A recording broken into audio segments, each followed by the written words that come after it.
So you know.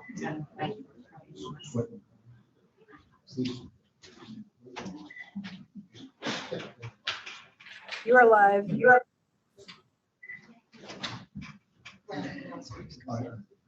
Anything else? Okay, I'd like to call us to order. We will actually have our prayer right now. Father Don Libby is here from the pastor of Holy Road Free Church. Father, and the Son, and the Holy Spirit, amen. Almighty Father, we thank you for our country, the freedoms that you have instilled within us in our hearts, as well as those written down by our forefathers in our Constitution. We thank you for the great state of Michigan, all its inhabitants. Thank you for the freedom to worship you without fear. And in a special way, we thank you for Leelanau County and all its people. We also ask you, Lord, that we might be more attentive to your voice in our lives and humble ourselves as your servants to do your holy will. We remember those next door in the jail, that their rights may be upheld, that we might help them to reintegrate into society. We realize that leadership is given for the sake of service, first and foremost for you and your glory, as well as all the inhabitants in this area. Open our hearts then to do to your will today and every day, especially for those in this meeting, and direct our minds to your service. We ask all this through Christ our Lord. Amen. Please rise for the Pledge of Allegiance and hold the silence. I pledge allegiance to the flag of the United States of America and to the republic for which it stands, one nation under God, indivisible, with liberty and justice for all.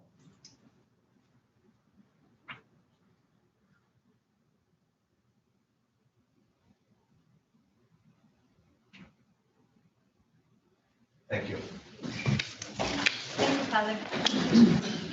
What is it? All right, then we'll have roll call, please. Commissioner Robbins? Here. Commissioner Rushton? present. Chairman Bennett? Here. Commissioner Wessel? Here. Commissioner Sotos Little? Here. Commissioner Alguier? Here. Commissioner Lautner? Present. Thank you. And that would bring us then to approval of agenda, and I have two late additions. These would go under communications, proclamations, and presentations. One would be the land acknowledgement, and the second one would be Columbus Day, reading about Columbus Day. Commissioner Lautner. I have, maybe it doesn't need to be a late item, but I do have a question. And a request is, Chuck, so this is gonna be a question for you. I've had a lot of parents who are wondering where it stands with the state budget and the funding for the health department, with the mask mandate and all of that, and I don't know the answer. So I would like to, Okay. we call our attorney and I can give you an update whenever you want. an update, and I'm probably looking for an opinion, but you can probably help me with that before Tuesday night. An opinion Yeah, on that? how about under my update, if you ask a question, I can respond to the best of my knowledge. And we can get an opinion after that if we think it's necessary, right? We don't need board approval to get an opinion from our attorney. If No, you do it. I'm Okay. not sure what your question is, but I can try to answer it. Okay. Because I've had dialogue with them, general issues about this. Okay. So there's, go ahead, Commissioner Rushton. Or you. The other part was, and maybe we can talk about that too afterwards, but the COVID funding the health department received for whatever, did it go for bonuses for employees? I want to get, how do we find that out? Is that something that we should just talk about? Is that answers we have today, or can we get How some of about those during my answers? update, you ask me and I can follow up on it. All right. If I don't know the answer, I can follow up. Okay, well, before Tuesday, I think we need a couple answers to those two issues. So I'm getting a lot of requests for that. All right, thank you. Well, Mr. Chairman, I would move to approve the agenda as presented. I just want to make sure now on your Columbus and the land knowledge, that's all one. Those are two different, topics. Okay. There'll be the land acknowledgement and then the Columbus Day. All right, okay. we need a second. She made a motion. Second. Okay, all those in favor say aye. Aye. All those opposed, the same sign. The motion passes 7-0. So then that would bring us to public comment at this time. And please come forward.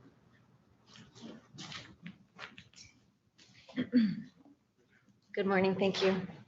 My name is Ellen Fred, I'm in Cedar.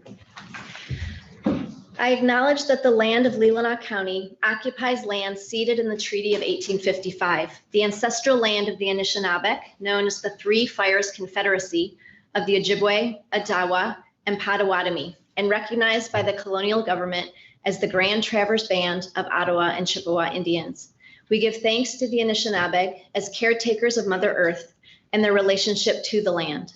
We acknowledge we are nothing without Mother Earth, Aki, air, Nusen, water, Nibi, plants, Getagaden, and animals, Wisinyag.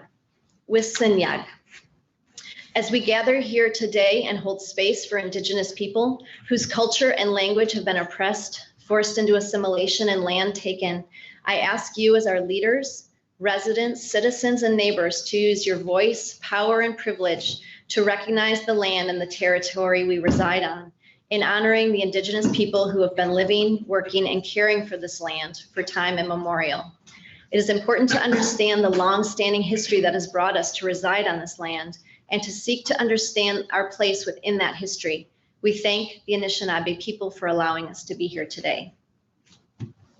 I was saddened that this simple expression, this land acknowledgement honoring our Indigenous friends and neighbors, was politicized this week.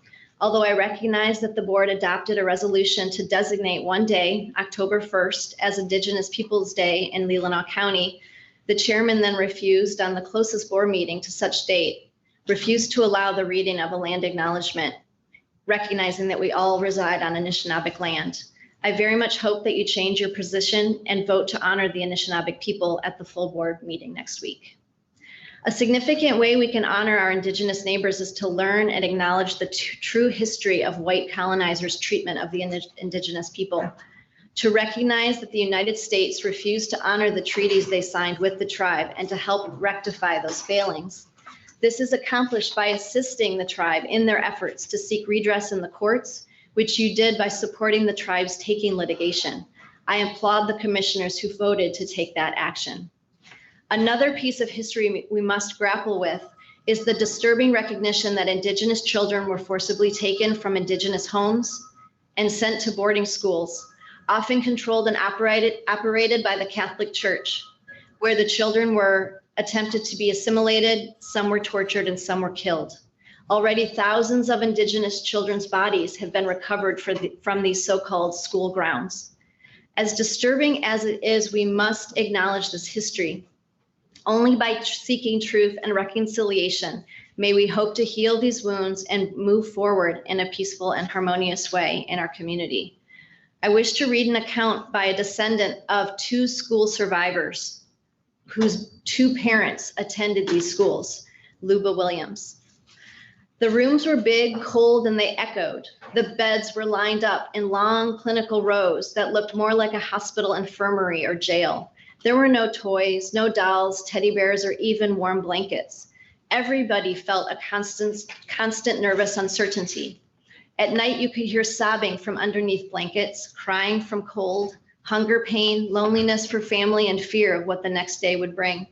If somebody wet the bed, they would be forced to walk to the laundry with the soiled sheets on their head to humiliate them. Everybody was always hungry, except for the nuns, the priests, the adult workers in the school. They all ate well. The girls who worked in the kitchen were creative. They would hide a few eggs in the big pots of oatmeal and cook them, and then sneak them out to little ones who cried from hunger pain. Those girls kept the young ones alive. The stronger kids often took the punishment for the younger or more frail ones, and the welts on their bodies confirmed that. Laying in bed, your ears were always on alert, listening for the dreaded click, click, click of the nuns' heels down the hall, or the shuffling walk of the priest's heavy feet. Who would he grab tonight? What bed would he stand beside? Thankful it wasn't you, but terrified for the ones he would choose. Indigenous history includes residential schools, the places the government and church took the children they kidnapped. with respect to all who endured these tremendously difficult times in their lives, in memory of all the children who died in residential schools. For decades, the government and churches systematically kidnapped hundreds of thousands of innocent children by force from their family, genocide. One important thing we can do is recognize this history. We have to recognize that it occurred, and we can make amends for it by taking action. The Canadian Catholic bishops have formally apologized for their Excuse role. me, ma'am, your comments is on. Okay, thank you. I continue to ask you to take action on these matters. Thank you so much.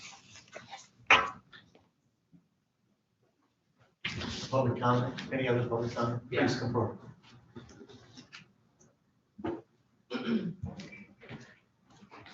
I got that map in Traverse City, and it was the first that I'd seen it. It was done by, Could you introduce yourself? Taylor Moore, Maple City. I'd never seen these names, this map before. I, up until a couple years ago, really started acknowledging that these places where we live have names. And that's why I believe that a land acknowledgement is so important, so that we can begin to think about things not in a past tense, but understand the reality of our situation now and the history of who lived here and our neighbors. I'm here I'm taking this week off working at my house in Barn, but I was really called to come here and take time because I had heard that the land acknowledgement was potentially not going to happen. Our neighbors are the Anishinaabe. They are the people of the Three Fires Confederacy, the Odawa, the Ojibwa, and Potawatomi people. Their oral history traces back to the eastern coast of Turtle Island, where their spiritual leaders told them that they should travel to the west until they found the food growing on the water. Their people traveled until they found wild rice growing on the water, and that is when they knew they were home. They were traders and established trade routes as far east as the Atlantic Ocean, as far west as the Rocky Mountains, as far north as northern Canada, and as far south as the Gulf of Mexico. They were a wealthy nation respected by all their neighboring nations. When the French arrived in their land, they established trade with them, and when the English came to their land, they also sought them out as trading partners. A great war broke out between France and England on their lands and the right to trade with their nation. Some of the people remained neutral in the war, and some people sided with the French and fought against the native nations who sided with the English. The English won the war and the French moved north. The people continued to trade with the French to the north as well as the English on their lands. A second war occurred on their lands when the Americans fought the English. When the war ended, their people found a new government interested in their lands. The new United States government brought them a treaty to sign in 1836. And in 1837, the state of Michigan was established from land ceded in this treaty. 2/3 of the land that is now the state of Michigan was ceded in that treaty. The people reserved lands for their own use, and the use of the ceded lands. The people reserved their hunting, fishing, and gathering rights in this treaty.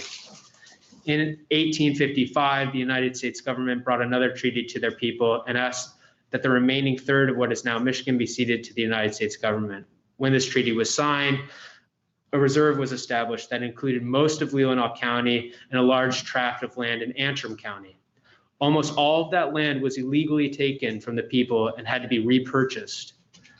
The two treaties with the people were broken many times by the federal government. Services promised were not received, and the people went without any federal and state assistance from a time period shortly after the treaty in 1855 until 1980, as the Bureau of Indian Affairs determined incorrectly that the tribe had been terminated by signing the treaty. The tribe applied for federal recognition under the Indian Reorganization Act under the leadership of Ben Tashaba in 1934. The tribe was denied. The tribe applied for federal recognition in 1943. The tribe was denied. The tribe applied for federal recognition in 1978 under the leadership of Dottie Harris Chambers. On May 27th, 1980, the tribe was re-recognized by federal government as the Grand Traverse Band of Ottawa and Chippewa Indians. The tribe drafted a constitution and formed a government. Under the Indian Reorganization Act, the tribe developed tribal programs to serve the membership and in 1983 established the Economic Development Corporation. The tribe, in the tradition of the people, honors their elders and gives respect and encouragement to their youth, understanding that they are their future. Thank you. Thank you very much. Please come forward. Ange Luter, Leelanau. I had something prepared, but after hearing some of the people, I wanted to kind of talk about that as well. I just wanted you guys to know the Iroquois Indians were famous for practicing torturing their enemies while they were still alive for over multiple days, mostly 14 days. Also, just now in South Dakota, you can turn up 500 murdered, dismembered, scalped bodies of men, women, and children that many tribes scalped and kept their victims alive while they did that. Ritual child sacrifice were common with Mayans, Aztecs. The Incas would drug little girls with alcohol and cocoa leaves and freeze them while alive and then mummify them. This spot is across the Mississippi River from St. Louis. This burial site has teen girls that were ritually sacrificed and their heads removed. In the 15th century, life was cruel. Columbus didn't invent cruelty in the Americas. He actually improved a lot of the things. If you want to honor the land, think about what Columbus did for the land. Columbus improved food security for the Old World and the New World. Europe struggled with a food crisis in the 15th century. Croplands were not producing well. Harvests were being tainted by fungal infections. Unless someone was wealthy, they lived in a food insecure household. The fields in the New World were not well suited for farming initially. Tribes scraped by, they tried to hunt and gather. Columbus initiated exchange of livestock and crop growth along both cultures, benefiting and adding a food supply. It took fewer than 20 years for food security to improve the majority of all households. And the second point, he introduced new ways of thinking in the New World. Columbus was a skilled navigator in his history and with the sea, using the stars, maps, and compass. He traveled almost everywhere. The journey, knowledge he sometimes passed along to the tribes and colonists who eventually settled the New World. People spent less time traveling, improving movement efficiency throughout the world.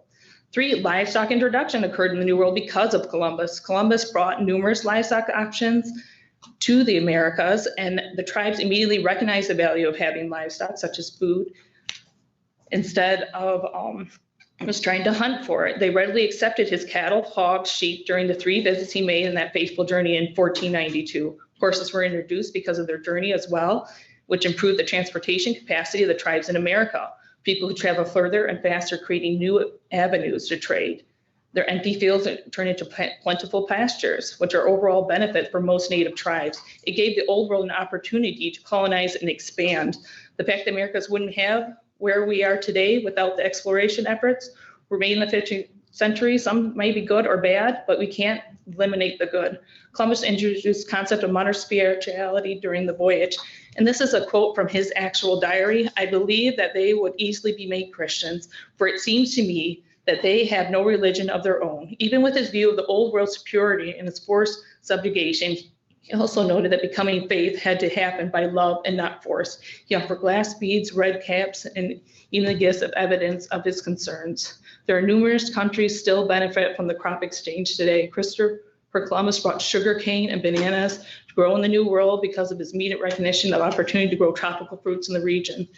These plantations proliferated, supporting a growing import-export passageway through the New World and Old. Potatoes grew in the New World too, creating cheaper crop food for Europe and everyone.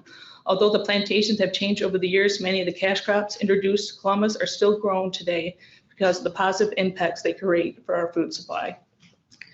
And number 7 is he improved food economies across 3 continents. Within 20 years, the final voyage made for Christopher Columbus, maize has grown in Asia, Africa, and Europe. It was a useful crop adapted for crop conditions in each region, becoming primary stable in the Nile Delta. He has improved our land, and you need to remember that. There's always good and bad, just like with the Native Americans. He did not bring bad or hardships. This was a hard time in the 15th century that we all need to recognize. All of us are sinners. Nobody's perfect. We need to remember the good things that were brought here. And with that, I remember you guys made the first Indigenous Day. Why are you taking away from Columbus Day? Why did nobody show up and honor the land on the 1st of October when this was set up? You guys set up Indigenous Day, October 1st. Leave Columbus Day for Columbus Day. Thank you. Any other public comment? Seeing none, then we'll move on to communications, proclamations, and presentations. And first is administrator's update. You have an update, I think Laura's going to put on the screen, hopefully. There she goes. So a few things to talk about. One is happy fall. This is a picture of the Crystal River. If you haven't done it, I certainly encourage you to take a kayak trip or canoe trip down the river this time of year because the salmon are running. And it's amazing how thick they are, even Saturday. We've been doing this for many years, but they literally were bouncing off our boat at spots. They're so thick. So if you get a chance to do it, definitely take advantage. It's a unique experience. Right, next, we have some new staff people here. April, would you like to welcome your two new staff members and introduce them? Very excited. We have a full staff. This is Gail Carlson. She is our new Aging Allow Resource Coordinator, and Victoria Maggio, who is our Care Coordinator. And they are both nurses, so they bring a wealth of knowledge and experience to our department. So very excited. And they're both Leelanau County residents. So. Like to say a few words? Yeah. Hi, thanks for approving our positions, number one. And yes, I've been a Leelanau County resident for about 24 years, raised my family here. I'm coming from Munson full-time as a nurse to bring services to our seniors here in the county. I'm so grateful to be coming home to help our community population. Thank you.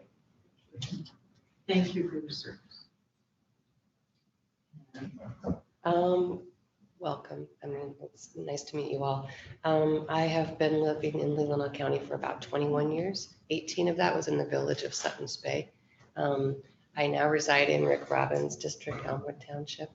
And I'm transitioning from a care coordinator position with Share Care. And I'm happy to be continuing to assist seniors in Leelanau County. Welcome. Thank you. We'll get back to work. That's the attitude, Gail. Next, please, Laura. We had a very special day Friday.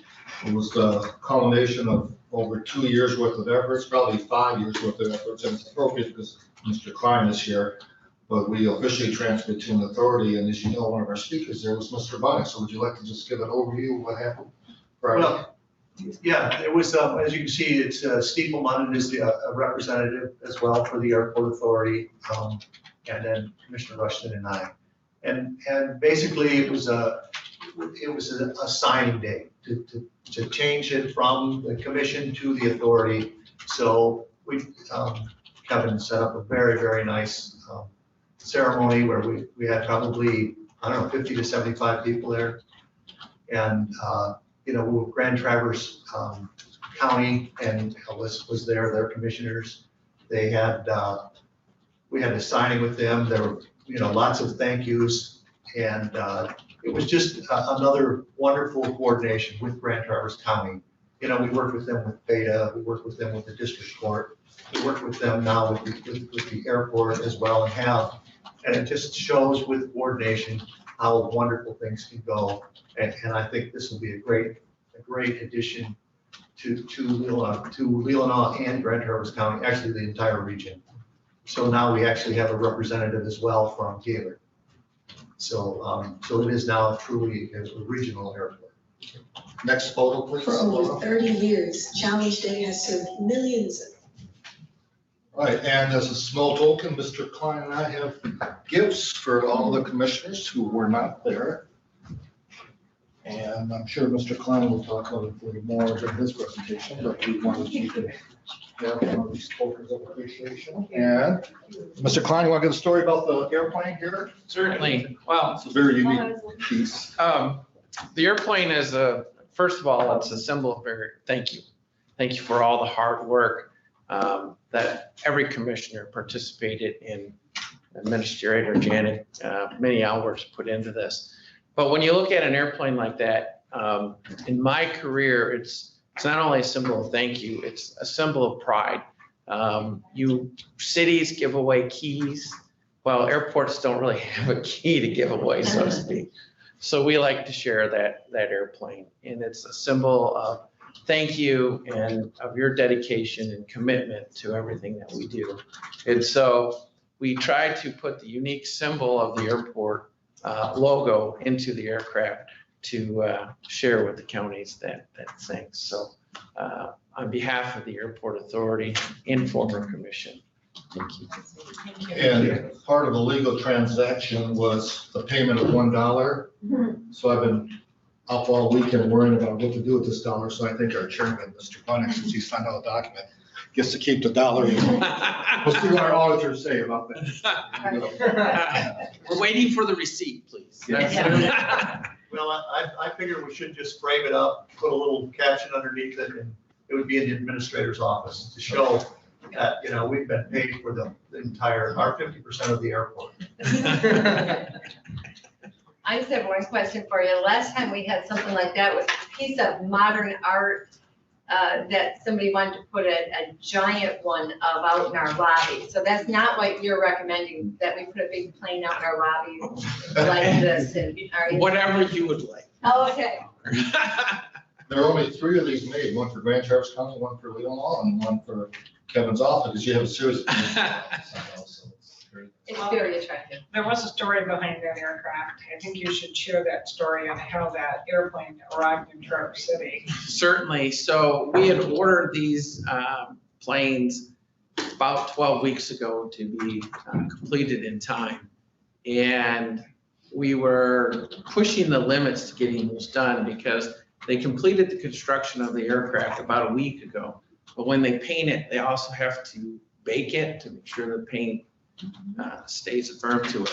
The baking process took a little bit longer. So the company, it's called PacMin, M-I-N, and they were in California. And so it was completed Thursday at about 6 p.m. our time. The gentleman got on an airplane, flew from LAX to Traverse City, the red eye, and made it in time for the ceremony. So that's the power of aviation. Wow. It was a very nice event. And you'll hear from Mr. Klein shortly here. Next, please. Been a busy couple months at the parks. This is the Veronica Valley project, the walkway. If you drive by it, I think it's pretty close to being done, if not completed. And it should be a safer approach there. So that went well once they got all the materials and supplies in. And next one is the famous grub shack that's been talked about for years. It's in the process of being moved. It'll be moved by the end of this month. So they have discontinued the electrical and the water source to it. And some prep work has been done to move the building. So probably the next week or two, depending on the schedule of the mover, it'll be disposed of. So that's been on the agenda for many, many years. So we're making progress. We're making progress there also. Next, please. And as you drive on campus, this is by our Veterans Memorial. That's a birch tree. Unfortunately, you may have to come down, just to let you know. We've had 3 professionals look at it. I'm waiting for the results. It does appear to be dying. It's one tree with 3 separate branches. It's got a disease, and also woodpeckers have gotten to it, which is a bad sign. But before we take it down, I've asked 3 different tree professionals to give us a final opinion before we make any decisions. But it does have some serious health issues, and the odds are not good that it can be saved. So I'll let you know about that. We also have a tree, I think you brought up, Michelle, out here in front, the maple tree. And at the same time, we're getting paid on that tree because that tree does not look like it's doing well either. Very sick. On the right side though, you'll see some burlap being put on some of the maple trees as you drive up. Those we think can be saved. There's, I'm not a tree expert, there's different types of maples, those have the cracks in them, but our forester thinks those could be saved. So you'll be seeing burlap put on and wrapped around this winter, and we put some special coating on it to hopefully save those trees. There's about 6 trees there that are cracking down the middle, but they're not to the point where they have to be removed yet. And we think we can save those trees. So just an update, if you see this tree gone, you'll know. We're concerned if it falls, it could do some damage. Next one, oh, okay, we have a birthday girl here, Commissioner Sosa's Little, and the traditional cherry pie. Oh my goodness. So happy birthday next week, I believe it is. It is Sunday, It is yes. Sunday. Thank you so much. Oh, that's lovely. Yes. And also tomorrow, Lynn Dravetsky and I will be leaving for the MERS conference in Grand Rapids. It's tomorrow through Friday, and we'll give you an update. Lynn Dravetsky was elected as the employee representative, and I'm the employer representative. So it'll be tomorrow through Friday, and I'm sure we'll give you an update on any activities with MERS. So that's it for my update. Thank you, Laura. All right, so then it brings us to the Northwest Regional Airport Authority Agency update. Laura, could you put that presentation on screen also, please? Commissioner, it's in your board packet, but nice for the public. There we go. Well, we'll touch on the coin a little bit. This too was very symbolic of the three agencies that came together to form the authority, with the Grand Traverse County, Leelanau County, and then the Northwestern Regional Airport Commission. And then on the other side is the establishment of the Northwest Regional Airport Authority in Cherry Capital Airport for 2021. So really neat to bring forward that heritage. And this was really born out of a military tradition. Military officers shared that coin. But it's taken on many, I'll say, rumored abilities. I'll say that as an ability, because my kids like to say that if you're not carrying your coin and they come in contact with you, whoever doesn't have it has to buy lunch. So looking forward for you all to carry that. So thank you again for all the years of effort on transitioning from the Airport Commission to the Airport Authority. What has changed since Friday? Well, a lot of smiles, a lot of happiness, and I think it's a new beginning. It's a birthday, is what we talked about. So I'd like to bring forth what would have been considered our annual report. And discuss that. Our annual report will go before the Airport Authority, so that's why it's not the full blessing of the annual report. This is some of the draft information, but we'll get started. The highlights of the last year, really left 2020 where we were down 49% in total passengers. However, in 2021, that is, we've seen a strong rebound with the leisure travel. And I think it's been, as we look forward to the return of the business traveler, it's been a little slow with the different variances that have come out, the Delta variant with COVID. And so we hope that those early stages continue, but we don't see the rapid, return of the business traveler probably into next year. Construction and expansion. One of the newest additions that happened in April this year, Allegiant's jet bridge was completed. That bridge was very important not only for Allegiant, but since Allegiant flies what we call less than daily schedule, that jet bridge proved to be very beneficial to all carriers using the airport with the additional flights. We had 17 nonstop flight destinations, with American adding Boston and Philadelphia. And also we saw Delta Airlines compete against American in the Boston market. So those are great things that took place in our airline offerings and competition. It's driving down our fares. We're, I think, at the lowest point in our airfares that we've been in many, many years. Our average airfare coming into this fall was about $227, and it's now already down to about $183. So it's great news to see that. With the governance, we'll continue to be working on the PFAS impact and the federally mandated use of the AFFF that's required for our firefighting foam suppression. The FAA just recently announced yesterday that we're going to have to continue to use that product. They have no alternative to it as of yet. So we're very disappointed in that announcement. We are continuing to work on our GBAC accreditation for the continued efforts of clean facilities and renewable and green energy options as we continue to look at new terminal development in the next few years. Looking at that passenger traffic, and we'll be going to the next slide, and the passenger traffic for 2021. The estimated is to be our best year ever in the history of the airport. That's as long as the fourth quarter of the year continues to be relatively similar to 2019, even flat to that. If we see that traffic, we'll look to be there. To kind of put it in perspective, when you look at all of 2020 and going to the next page, you can see that chart there. And putting in perspective, June, July, and August, those 3 months of 2021 accomplished all of the traffic that was in 2020.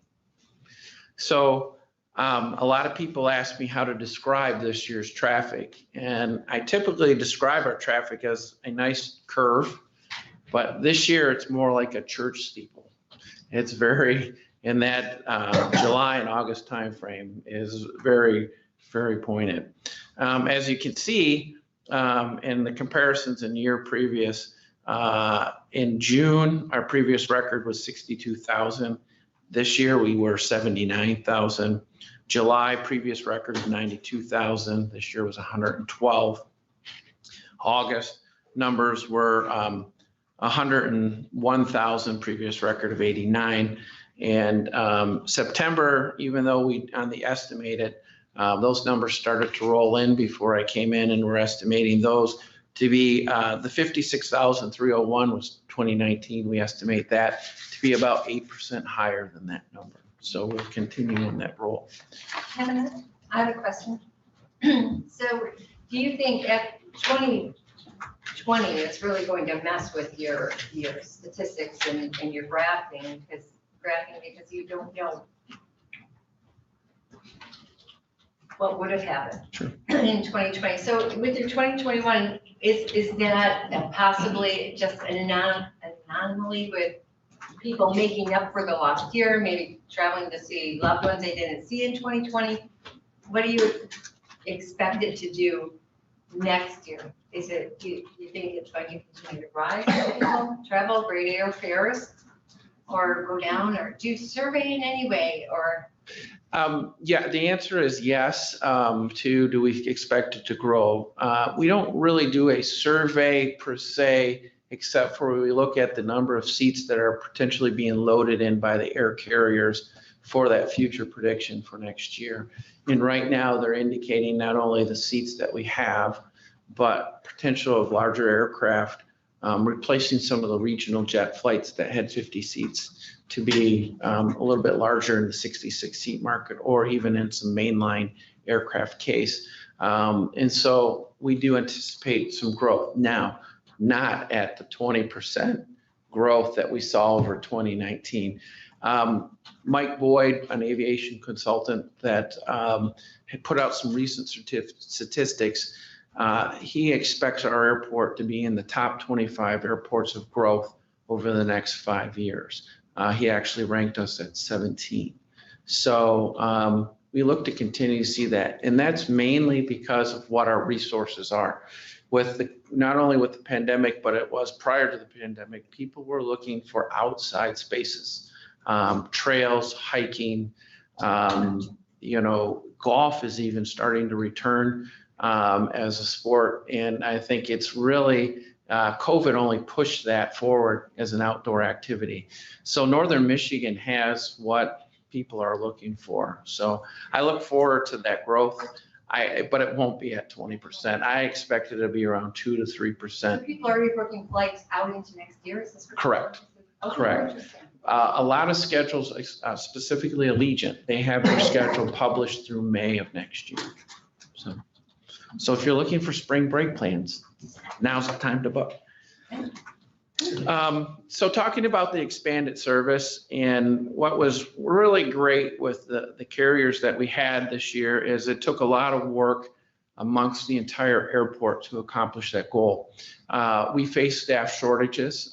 Airlines were continuing to hire through the summer. And so the airport staff really stepped in.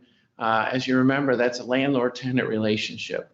So it was very seldom do you see the landlord stepping in to do the work. But we did that because we wanted to make sure our traveling public was taken care of. And so we saw many times in our peak hours of the day that the airport staff would help throw bags, would help with wheelchairs and other items to make it easier and quicker for those airline employees to accomplish the goal of turning the aircraft. So it was a great summer to see. Some of the great things you can see, that's a 737-800 airplane that has 166 seats, and United flew that in this summer, both on its Chicago and its Denver routes. So it was really, really a great summer to see those type of airplanes. When we look at the financial highlights, of course, the major source of revenue that came in over the last year is the CARES Act. That was about 45% of our revenue coming in. But what the main thing is when we look at some of our expenses being lower, but what we really truly see for the airport with the CARES Act and the different acts that have been passed, that we see our bottom line and our cash reserves will be continue to grow and fortified in the years to come. So that will put us in a great financial position as we continue forward as the airport authority. We also paid off our bonds this year. So the airport goes into as an authority with zero debt. Other financial highlights on the next page. We increased our cash position in 2020 over $1 million. And we continue to look forward to those same type of results as we go forward into 2021. Kind of wrapping up, it's always fun to have visits from Washington. This year alone, I think we've been visited by the most from Washington on both parties. Starting August of last year, we did see Vice President Pence at the time come in and hold a rally. Also, in November, the night before the election, we had both President Trump and Vice President Pence here on the airport. And that itself is a unique opportunity to have both the president and vice president in a single location at any time. It's such an honor to have the office here at the airport. It was just a great experience. And then this past July, President Biden joined us here at the airport. So we have experienced a lot of visits from Washington, but also this past weekend, we had our airport 5K run, and Secretary Buttigieg ran in that race. And I think he placed third place overall in his age group. So it's a great experience to see that Washington is noting not only our accomplishments, but also our living and enjoying our area. So with that, I open it up to any questions you may have.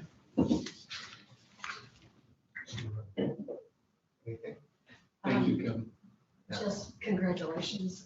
Well, thank you. Wonderful job, John. I'm sorry we weren't able to join, but really well done. Well, thank All the you. way through. Thank you so much. Thank you. I was wondering if you could talk any at all about the expansion you're talking about, or is that not? Is it too? No, we can, so yes, the airport Buildings and Grounds Group presented to the Airport Commission in August and in parts of in September that we've completed what we call the justification narrative for the expansion of the airline terminal building.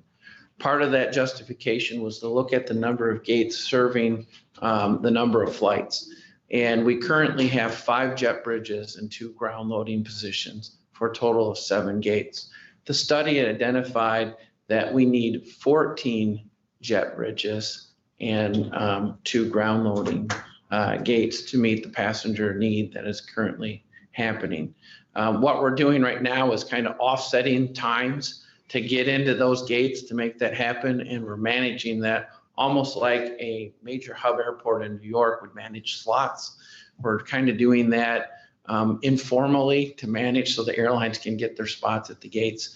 And that's why that 5th jet bridge was so important this summer. So with adding that, we look at a lot of the different amenities going forward, and to accomplish that, not only from the square footage that each passenger needs. So we look from our building, we're about 121,000 square feet, and the study indicates we need about another additional 96,000 square feet of space to handle not only some of the future passengers, but today's current passengers. It also looked at parking lot and parking. And so there will be some expansion of the airport parking lot going on this winter. Those bids went out, requests for bids went out on October 1st, and we look to have those in at the end of October with hopefully completion next spring for the summer traffic. And so we continue, it's an exciting time. The format or layout of the airport looks to be with the current concourse to be a 3-pier, so 2 additional piers, so that we can operate with the seasonality fluctuations, whereas in January, of course, we don't have as many flights as we do in July, that we could cordon off an area and operate it at minimal to reduce costs. So we're looking at those studies. Again, it's the justification study. So the next phase then, after submitting that to the FAA, will be to do a financial study, an environmental study, and then proceed to any type of design. The good part about that is the emphasis of the current administration is on airport terminals. And so if that comes into play, we are at a prime time then for discretionary funds for that terminal accomplishment. So we look forward to that. Thank you.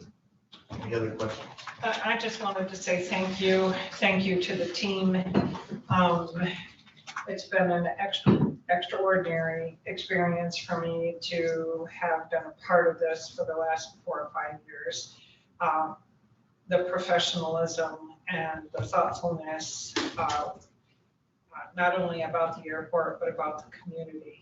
And I just wanted to say thank you for all your hard work. Thank you. Thank you, Kevin. And that would bring us to the Leelanau County Family Coordinating Council Agency update.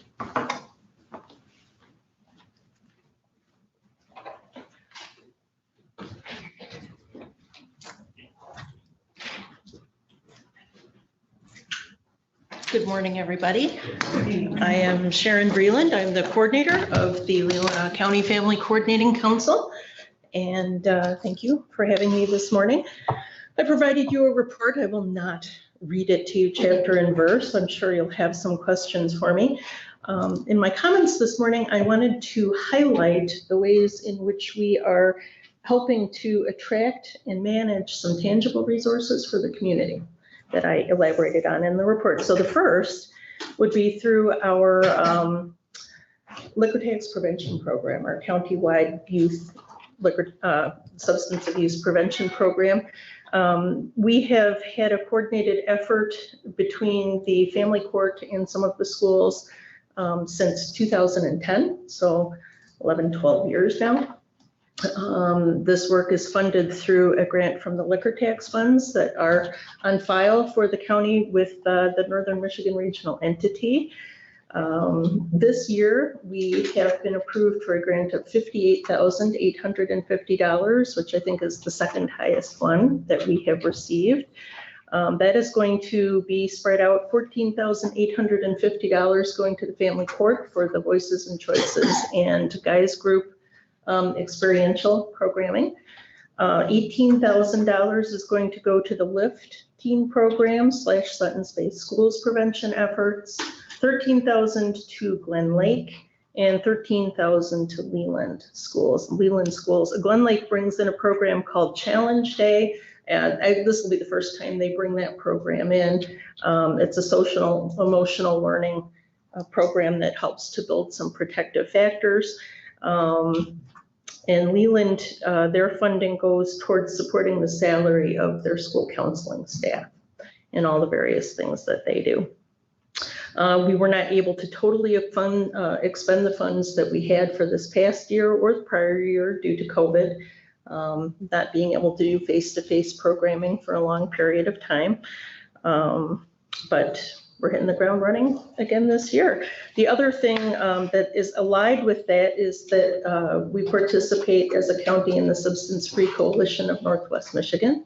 And the coordinator of the County Substance Abuse Prevention Coalition sits on the steering committee of the Regional Coalition Alliance.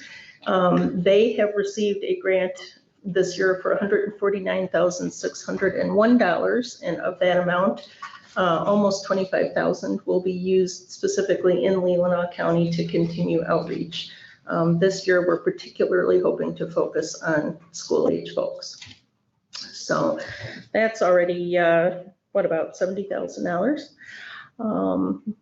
And then we have the laundry project. So hopefully you're all aware of the laundry project. Ever since 2000 and how long? We're going into year 18 of the project. Go back and do the math. But we provide an opportunity for people to come to the Suttons Bay Laundromat twice a month and do their laundry free of charge. We provide soap, everything that they need, use of the machines, and then I'm there and some staff from DHHS is there who are bilingual, and we're there to also help talk to people about any other needs they may have and connect them to the right folks. It's been a very popular program both with users and the community. I think it's the kind of support that people, once they understand the need, can really see how it helps. It started as a program to reduce the number of referrals to Child Protective Services that were coming from kids who came to school in dirty clothes, but we serve anybody. So I'm super touched this year. This year, since the last time I talked to you, we've had 9 major donors, and there's little donations. I mean, I have people who walk into the laundromat, don't know it's reserved for us on our days and times, and they think it's a great program and slip me a 20. Here, put this towards the project. This year, since I last talked to you, we're going to have 9 major donors, and it's going to be an unprecedented year because when all is said and done, we're going to have received $77,000 for the program. And 55 of that is all due to one lady named Bobby Eggert, who was a retired banker. She moved to this community many years ago and was friends with Dee Glass from Samaritan's Closet and from the Leland United Methodist Church. And through Dee learned that this problem with people coming to school in dirty clothes and being referred to CPS was a problem. And it captured her imagination. She became a volunteer and was with us all the way through up until her final illness. And she passed away last year. Her husband passed away earlier this year. She had owned the front porch in Suttons Bay for many years, and the new owner, to honor her after her passing, had a fundraiser for us, which generated about $5,000. And then I got a call this summer from some folks saying, hi, we are the executors of Jim and Bobby Eggert's estate, and they are giving a significant portion of it to local charities, and you're in line for $50,000, which really put me on the floor. So I'm, I was already going to remember Bobby forever. Now it's totally sealed. And I'm trying to think about ways that, that's an awfully big infusion. That's years worth of funding for our program. So, what do we do? Do we sort of create a mini endowment? Do we go 2, 3, or 4 sessions a month? That's something our executive committee will need to talk about, but super fabulous. So those are kind of the things I wanted to especially highlight this morning. That's about $140,000 of assistance in the community that we've helped develop, and we're helping to administer and get back out into the community. Gwen. Thank you very much. And the coordination of all these services for our citizens is so important. Just a couple of questions. How many people typically show up for a laundry day?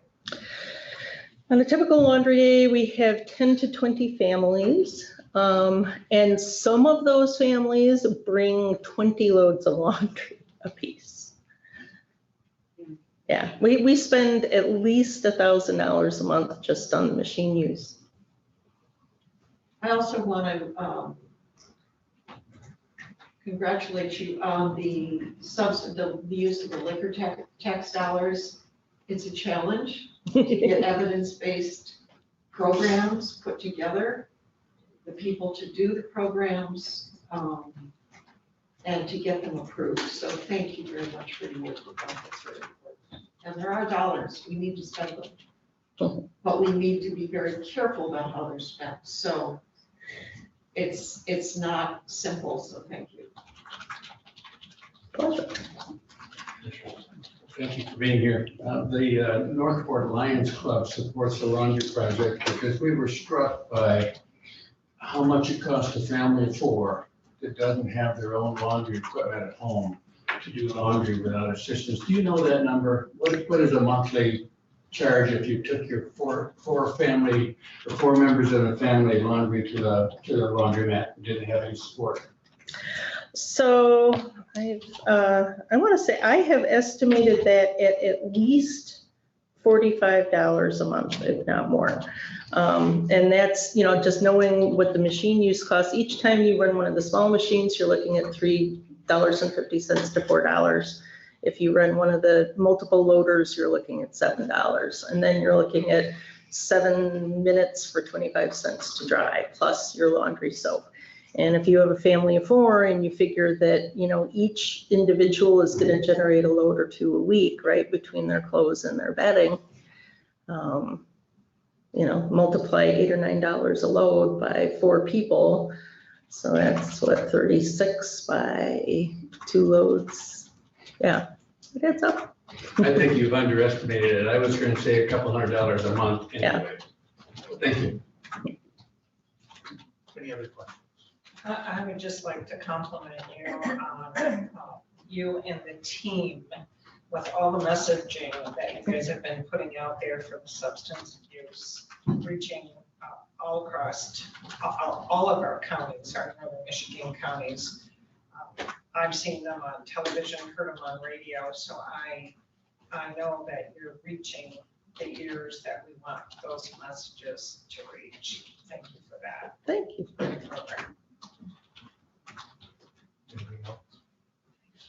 Thank you very, very much. Oh, yeah, just I was noticing, and by the way, thank you for an excellent report and for recognizing Bobby Everett, who we all miss so much.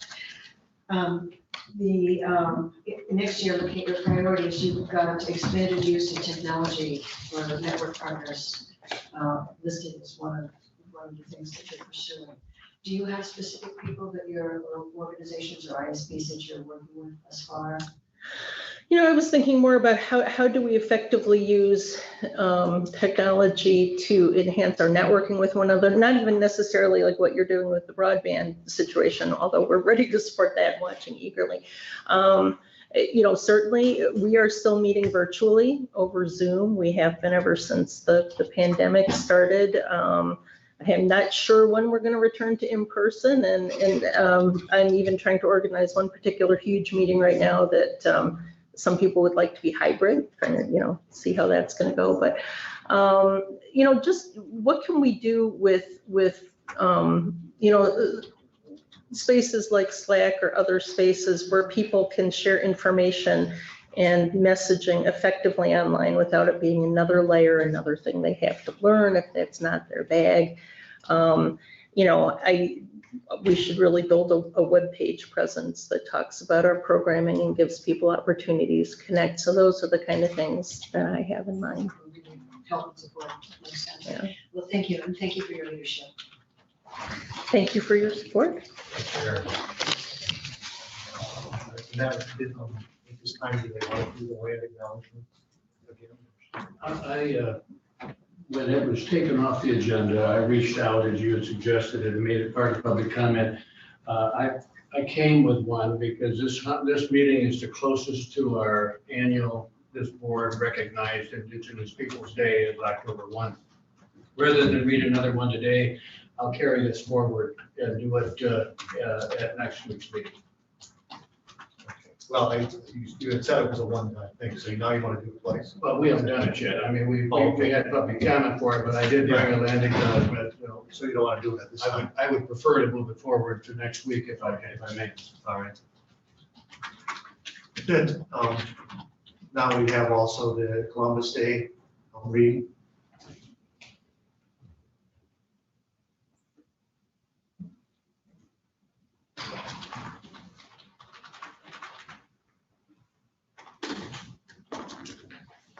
Good morning. I'm Lawrence Bunchek from Leland. Next Monday, October 11th, is a national holiday designated as Columbus Day.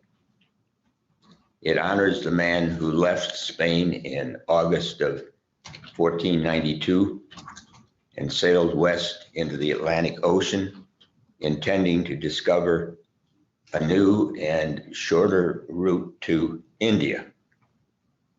Columbus was Italian in origin, born in 1451, but was sailing under the Spanish flag sponsored by King Ferdinand and Queen Isabella.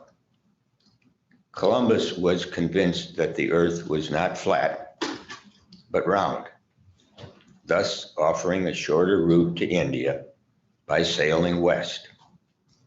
Not many experts at that time agreed with him, and it was only his perseverance that eventually gained the Spanish monarchy's support, which was substantial. Columbus had no ships, no money, no crews, but the Spanish monarchy supported him in his efforts. As we know, Columbus discovered the Americas in the process, not India. He arrived at the Caribbean islands on October 12th, 1492. Thus, we celebrate Columbus Day on October 11th, which has been designated as the second Monday in October each year. Columbus brought European civilization to the New World. We honor Columbus for his determination and his foresight and his courage, but we honor more than Christopher Columbus personally. Columbus Day is first and foremost a day to celebrate the coming together of different worlds, a watershed moment for our planet with new possibilities. As Franklin Roosevelt said on designating October 12th as Columbus Day in 1934, quote, "This is the time to celebrate the making of a new class of American citizens, new immigrants coming in, and the people who have always been here." The institution was inspired by one of our country's first and most cherished mottos, E pluribus unum, from many, one. And it was largely at the urging of a fraternal organization known as the Knights of Columbus, some of whose members are with us this morning from the local affiliate. President Benjamin Harrison instituted the first Columbus Day in 1891 to honor the contributions of immigrants and Native Americans. In many ways, we honor Christopher Columbus as we recognize and celebrate other heroes who had the courage to go to places that nobody had ever gone before. Perhaps one of them is Neil Armstrong, who I believe went to the moon, for being the first persons to undertake bold voyages, one that exemplifies the human desire to connect and to explore. Unfortunately, we've seen a concerted opposition to Columbus Day. The Ku Klux Klan, earlier in the 20th century, considered attempts to honor Columbus as a threat to their vision for a white and Protestant America. This occurred in the early 1900s. On a personal note, my heritage is partially Italian. And I lived in a small community in the Saginaw area that before I was born, the church that we worshiped in was burned down by the Klan because we were Catholics.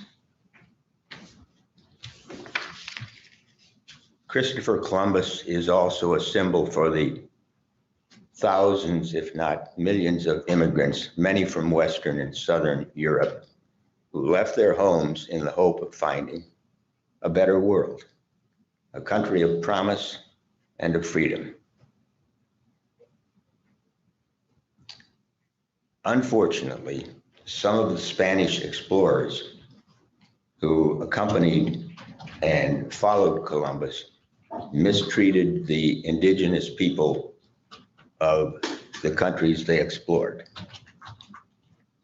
There isn't any question about that. But no one would dare to say that Columbus was a participant in that circumstance. Christopher Columbus was not perfect, but he was the overriding scholastic view of Columbus was to the effect that he sought to treat all people with fairness, including those that he came upon in the new land. Those that want to denigrate the accomplishments of people like Columbus are not serving our country well. And it's not their intention to do so. A respected commentator on the current state of affairs has said, if we start canceling every person in the past because they were imperfect, eventually we're going to cancel everyone. And we will no longer be a great country. Let us not allow that to happen. Thank you very much. Thank you. Thank you. All right, and that will bring us to our action items. First up is the Lake Leelanau study update. Yes, last July, this board funded a study for Lake Leelanau. I was hoping to have a quick update for the board. The association selected Mr. Brian Price to give an update, but he had a choice of either going to Italy with his wife or coming to this board meeting, and he chose to go to Italy. So upon his return, he will come and give a brief update on the study. The Lake Association was very grateful for the board to fund that, and they have, I think, gone forward with their endowment to treat the erosion millfield. But at some point, I'll have a brief update on the study for all of you. So we just, I don't know when he'll be back, so I don't know if it'll be next week or next month on the agenda. All right, then, so that brings us to the Leelanau County Towers. Thank you, Nancy. Good morning. Don't tell my wife about the Italy thing. She'll make plans immediately. So. Okay, so just a quick couple informational items on the agenda today. The Forest Service is still interested in purchasing that tower. And I've been in communication with them. It's just negotiating with a federal agency is a much longer process than I thought it would be. So if I have something, I'm hoping to have something for you by next meeting, but if not, we'll make another informational update. Any concerns or questions with that? And you might just say where that tower is. The tower is still currently at the central tower site, deconstructed on the ground. Yeah. And they do want to put it in Mayo. I think I said that in the last, but that's where they're going to I'm be pretty putting. confident we'll come to agreement. It's just, as Matt said, just working through the bureaucratic process and getting an official proposal together. It's been more of a challenge than we anticipated. It has been. Verbally, we thought it was going to be going. We thought we had it last month, but things don't move that quickly at the federal level. Lots of fun. Okay. Moving on to the towers. Update on the tower bids. We do have the deadline for the tower bids. Both of the RFPs is October 6th, so that's tomorrow. I've been in communication with a lot of the vendors concerning primarily the new government center tower. They have a lot of concerns about establishing a foundation design for this tower because there are no soil geological studies to go from.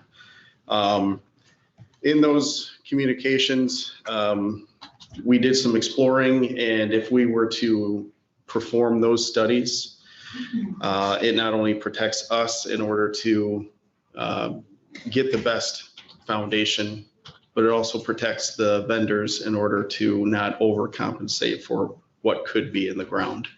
So we're looking to perform these soil studies, probably cost between $2,500 and $3,000, which could result in over $100,000 worth of savings for the foundations alone in their bids.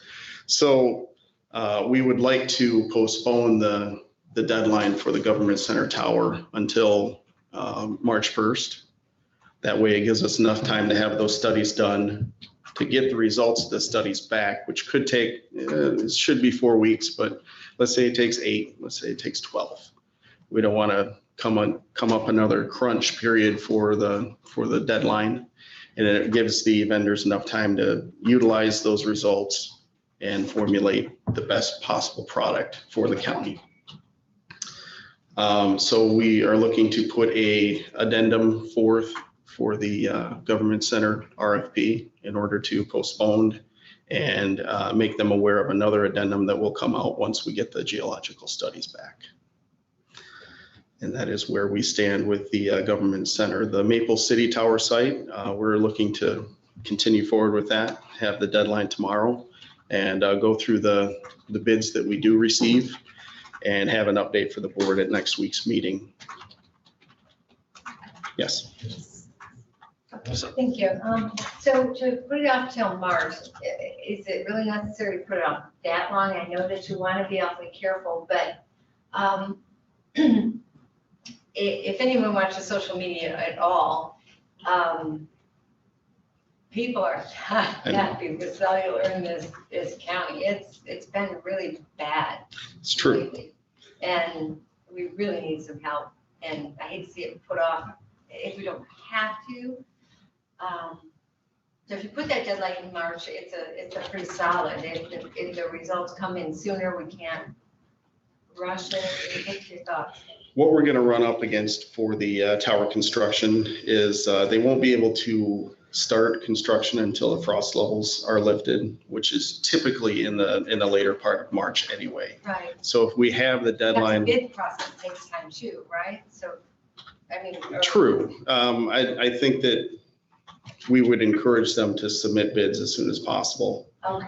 But if they were to come in on March 1st, I'm fairly confident we would be able to have an accurate representation of the bids that we received by the executive board meeting in March.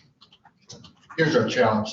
There were no soil samples done when the tower was That was built. my next question, because I thought we would have done. We did provide them all the data from that, but they're saying because there wasn't they have to bid to protect themselves from worst case scenario.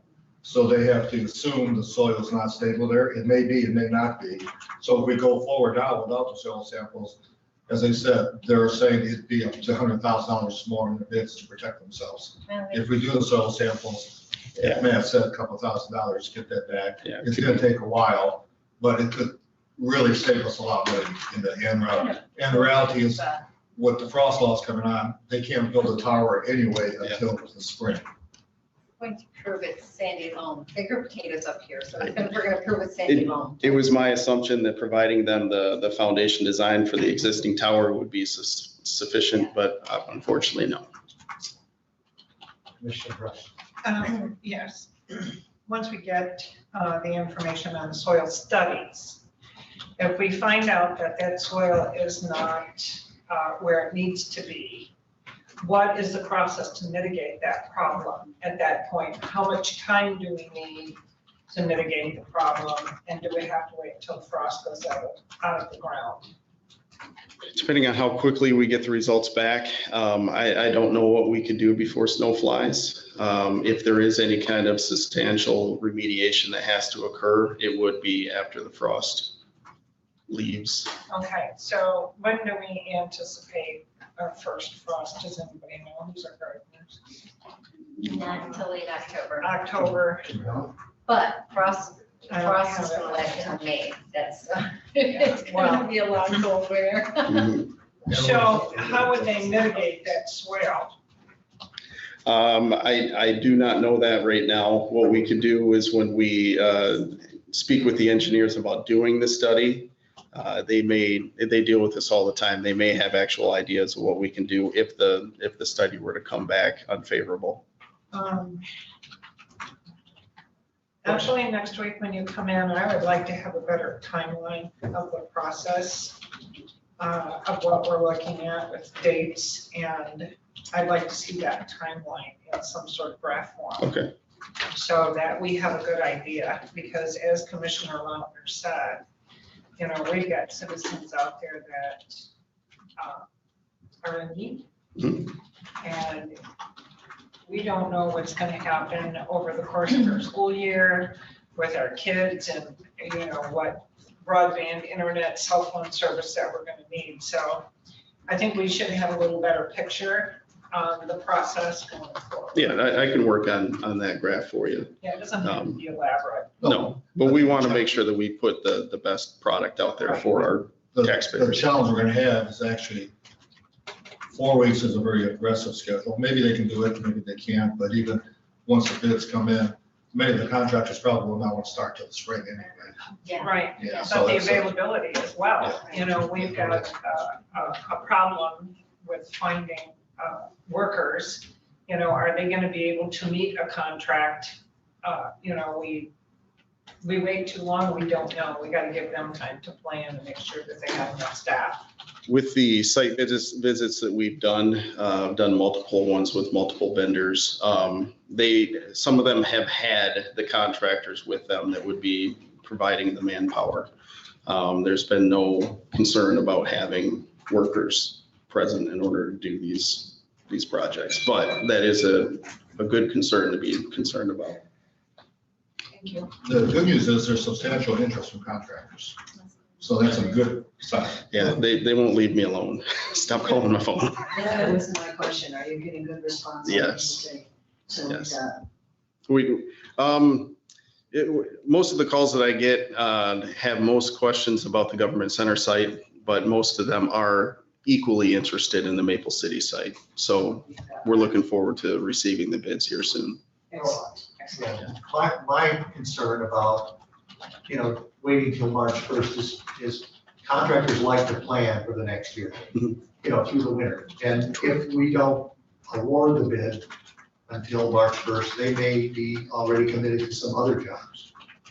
And I mean, I know that from construction that if you don't get it to them ahead of time and they plan it for the spring, you might be looking at fall next year or not get it, depending on how busy they are and how many people have committed.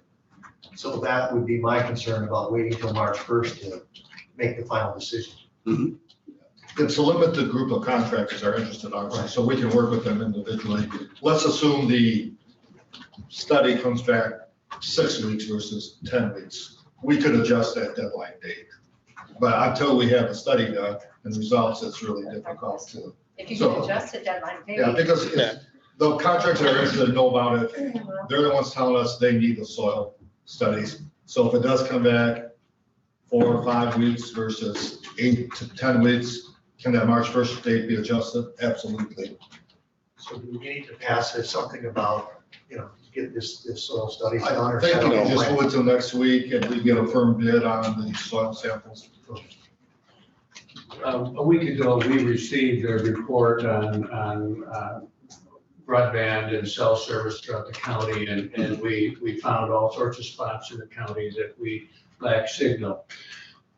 The towers you're talking about aren't going to address all those needs, but do we have a role in either helping somebody or promoting somebody or getting word out so that the towers out in the northern part of the county where we need them, where we don't have cell service, might get built?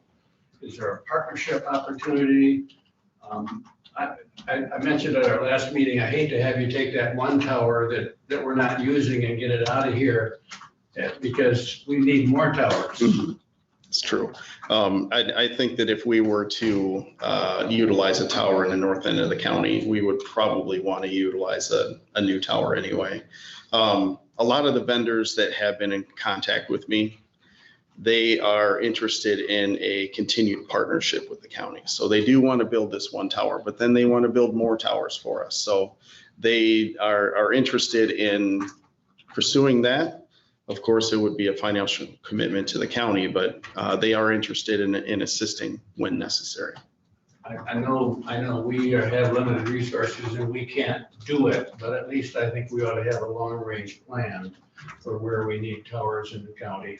And they're either county towers or they're commercial towers, but we play a role in getting those built. We do. And however, historically, we have not been successful in getting them built, such as Miller Hill. Right. Such as Northport wasn't, I believe, in, it's been a problem. It has been. We've got a few done. And hopefully our, working with the planning commissions, we can have their assistance and cooperation in doing that. But yeah, that's still a lot of things that are out of our power. We want towers. Yeah. We just don't want to look at them. Yeah. Any other questions? All right, Okay, thank you. We'll provide a greater update next Tuesday. Then that brings us to senior services and Bay Area's senior advocates donation.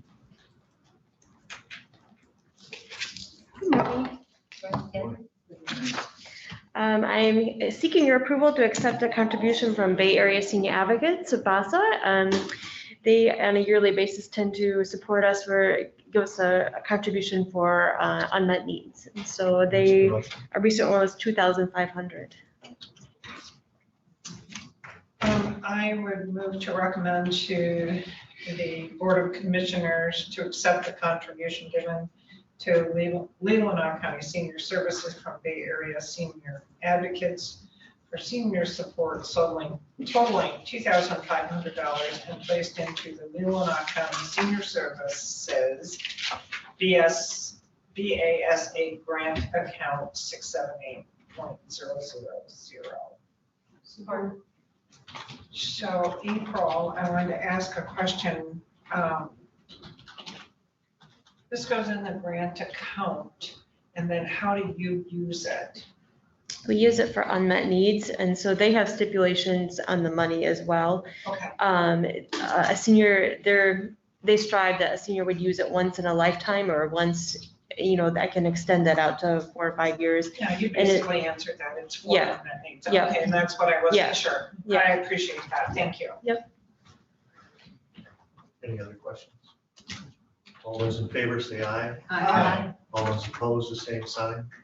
Motion passes 7-0. Thank you. Very much. Thank you. Let's take a break now before Andrew's report. I'd like to. That'd be good. Thank you. All right, let's come back at 10:30. Thank you. That'd be good. What time did you say? 10:30. Okay. Okay. Over early.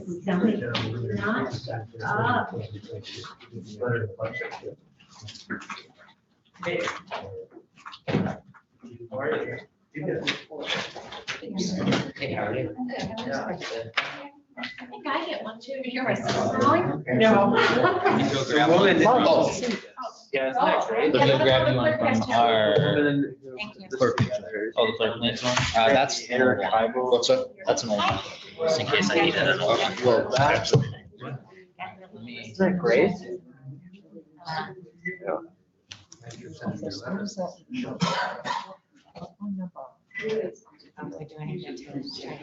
That's what that was called. Yeah. Really nice.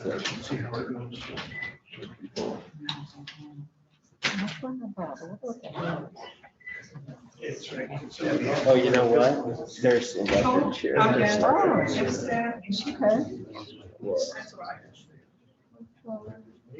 Sure. They're kind of spread out and all of them are listed either.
please unmute.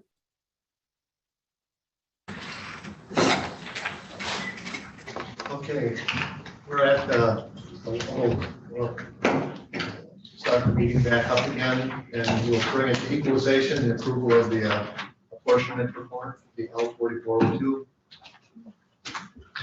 Great, thank you for having me today. My name is Andrew Jaguar, and as the Deputy Equalization Director, I'll be standing in today for Lori Spencer to present to you the 2021 apportionment report. So the statute requires that the Board of Commissioners meet in an apportionment session prior to October 31st every year.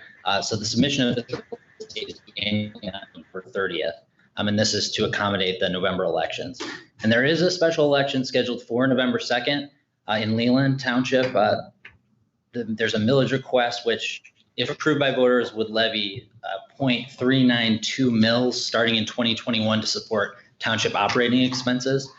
So depending on whether or not that millage request passes, we may have to revisit this report, but we'll forge ahead today. So we start with the cover. The cover, we supply this same information pretty much every year. This is our top 10 owners by acreage in the county. The owner with the most acreage is the National Park Service with 44,929 acres in 240 parcels. So by comparison, the state of Michigan is the next largest with 8,451. That 8,451, that's only 18% of the Park Service's total acreage. So that really emphasizes the importance of the impact aid program that's providing funding in particular to Glen Lake and Leland Public School Districts, which have a substantial amount of acreage in the park.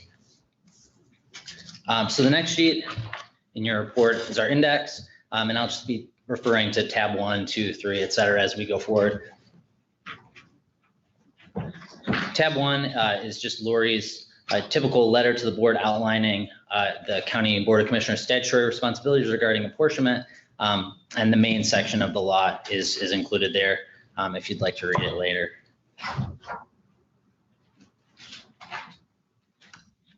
Tab 2, these are the top 10 owners in the county ranked by taxable value. Every year we provide this information, the Equalization Department, we provide this information to bonding agencies. So it lists the top 10 owners with their number of parcels, the product or the service they offer, their 2021 taxable, the percent of taxable value that each owner represents to the whole.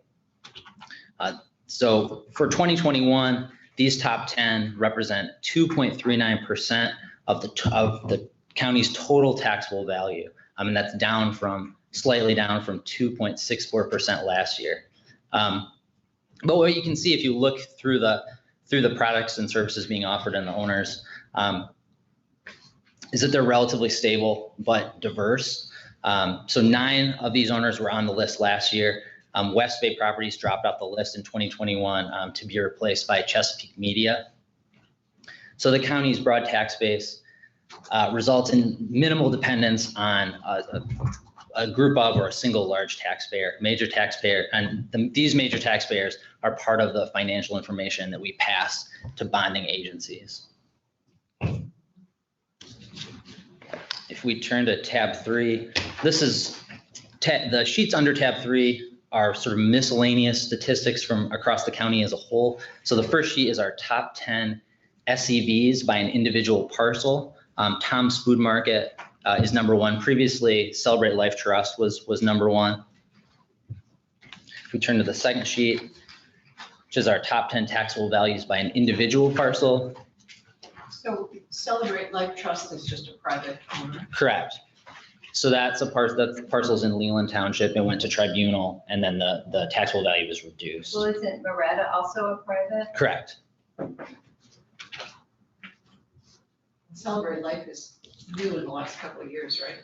Celebrate Life it's been around for a few years. It was worth, the taxable was something north of $11 million at one point, and was reduced by tribunals this year. Cottage is private, Salisbury is private, Bunny private, right? Big Bear is private. Yep, that's the homestead. Those Toms that you really want. Sure. Okay. So as I said, the second sheet is our top 10 taxable values by individual parcels. And again, Tom's is number one. Our third sheet is the top 10 owners by total SEV. So this is all of the properties owned by that are owned by a single owner. So Consumers Energy with 33 parcels is number one. The fourth sheet are top 10 owners by total taxable. Again, Consumers Energy number one. And our fifth sheet is top 10 owners by acreage. And this is just the map that's on the cover. So the park is number one, 45,929 in 240 parcels. Did you say the Chesapeake Media is? Chesapeake Media is, I'm not sure of the more details on the owner. It's if you're coming west on 72 out of Traverse City, it's the broadcasting. There's the I don't know if that's 9 and 10. 704. Okay. I thought so. Thank you. So our next sheet is just a map of Leelanau County. Leelanau County is the second smallest county in the state, 347 square miles. Benzie is actually the smallest at 319. But Leelanau has obviously significant waterfront property. We have about 100 square miles of Lake Michigan shoreline. So then under tab 4, these are just the breakdowns by township, by taxable value. So Bingham Township, number one is Black Star Farms. Centerville Township, number one is the Lake Leelanau Family Campgrounds. Cleveland Township, Consumers Energy is number one. Elmwood Township, Cedar Creek Commons, Inc. In Empire Township, Consumers Energy is number one. In Glen Arbor Township, Bayberry Group, which again is the homestead, is number one. In Casson Township, Reith Riley Construction Company Incorporated is number one.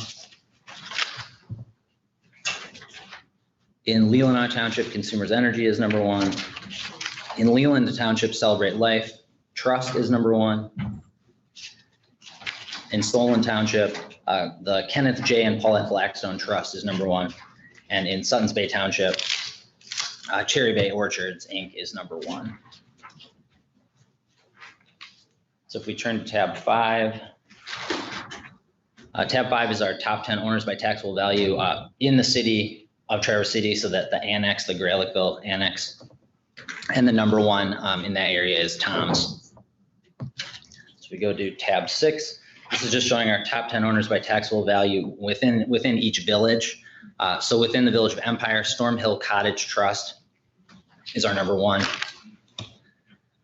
In the village of Northport, the LS Marina Northport LLC is number one. And in the village of Suttons Bay, Bailey Enterprises, Inc. is number one. Tab 7, these sheets are looking at the top 20 owners by taxable value in each school district. So in the Glen Lake Community School District, Consumers Energy is number one. In Leland Public School District, Celebrate Life Trust is number one. In the Northport Public School District, Consumers Energy is number one. In Suttons Bay Public School District, the Consumers Energy Company is number one. And in the Traverse City Area Public School District, that's Tom's again. So we turn to tab 8. So tab 8 just shows the taxable value for Leelanau County since Proposal A passed in 1994. So taxable value was a new metric established by Proposal A, used then and today to calculate the property taxes. And generally speaking, Leelanau County has seen a growth in taxable value each year since 94, except for 2010, where there was a slight decrease. Tab 9 shows the 2021 revenue sources by property classification. Residential is our largest real class at 91.31% of the total. And that's typical. Residential is just by far our largest real class. And tab 10 shows 2021 revenue sources by property classification in the personal class. And here utility personal is the largest class at 66.16%. of the value. And that's Cherryland Electric, DTE, Consumers Energy. They're the main holders of that type of property, which are usually the gas transmission and electric transmission, the pipelines, and then the electric lines. We turn to tab 11. So this is a sort of a summary. It's both the real and the personal. And again, residential is still our largest class at 89.4% of the value.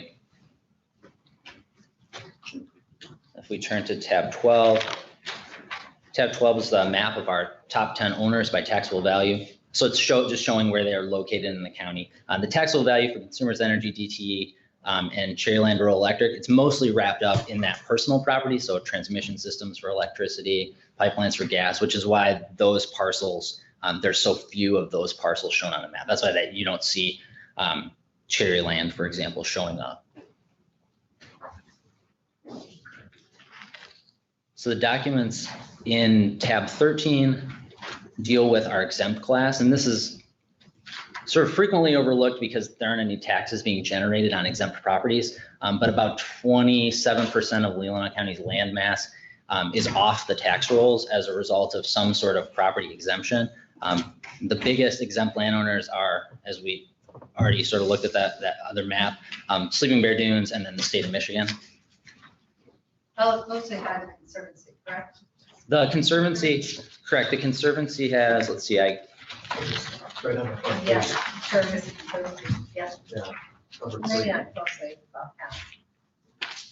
Let's see. I think I have Conservancy. I have 3,622 acres. It's 98 parcels.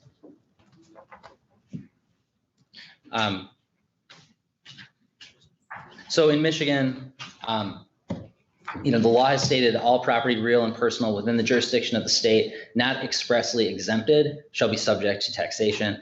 And courts have indicated that exemptions they're never presumed. The burden is on the claimant to establish clearly his right to the exemption. One of the things that always comes up is nonprofits, 501c3s, that the feds people have applied for those through the feds. Basically, Michigan courts have said that the federal exemption isn't enough to qualify for an exemption for just a general property exemption in Michigan. They also have to provide additional documentation. So the next sheet is just a printout from the Michigan legislature showing all of the various exemptions and where they're cited in the MCL. So a new thing in the world of assessing beginning this year, the State Tax Commission is now requiring assessors to identify exempted parcels by the statute authorizing the exemption. So there used to be an exempt class, just like you'd have residential, agricultural, commercial. Assessors would have a class that would be exempt, and that's not going to be the case anymore with the CAMA data standards that are being put in place. So with CAMA data standards, every parcel should have a class: residential, agricultural, commercial, et cetera. And then there's a taxable status, either taxable or exempt. And then you have to basically select what exemption is being applied for that property. So, and this is just part of sort of a broader effort that the STC has implemented since I think 2016, where we've tried to implement CAMA data standards to clean up assessing databases and make them more uniform across the state. So would that include like a veteran's status? Right, like disabled veterans. Correct, yep. So let's see, if we flip through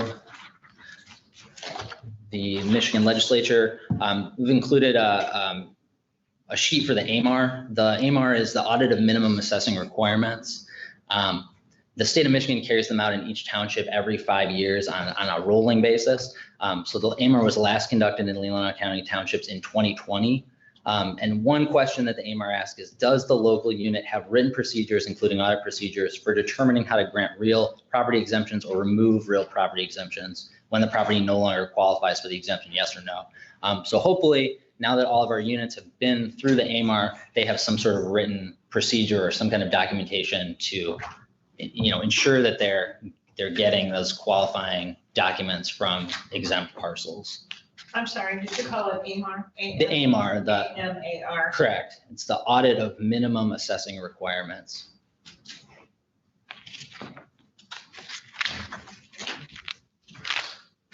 So if we flip through the AMAR, the next sheet is the county tax credit deduction and exemption estimation request. So this is the form that the equalization department, we send this to the state of Michigan to give them an estimate of the exempt, the value and the amount of exempt acreage within the county.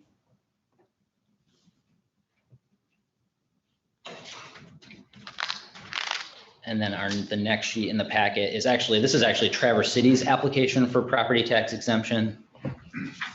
But it's a good example of what a local unit should have. So the applicant filling this out should be telling the local unit what section or sections of the Michigan general property tax law they're requesting the exemption under. The local unit shouldn't be guessing. The assessor shouldn't be guessing about the exemption. They should be getting guidance from the documentation being provided by the taxpayer. So given the changes that the SDC has implemented with the CAMA data standards, local units need to be able to identify a given property as not just sort of a flat exempt, but they also need to show the MCL under which that exemption is being granted. And then the next sheet, this is our list of exempt parcels. And this should look a little bit different from previous years. It's a little bit more cleaned up because of those, because we have those CAMA data standards in place. So what is the comments again? What is comments? Commons. So the common areas, which again, we actually just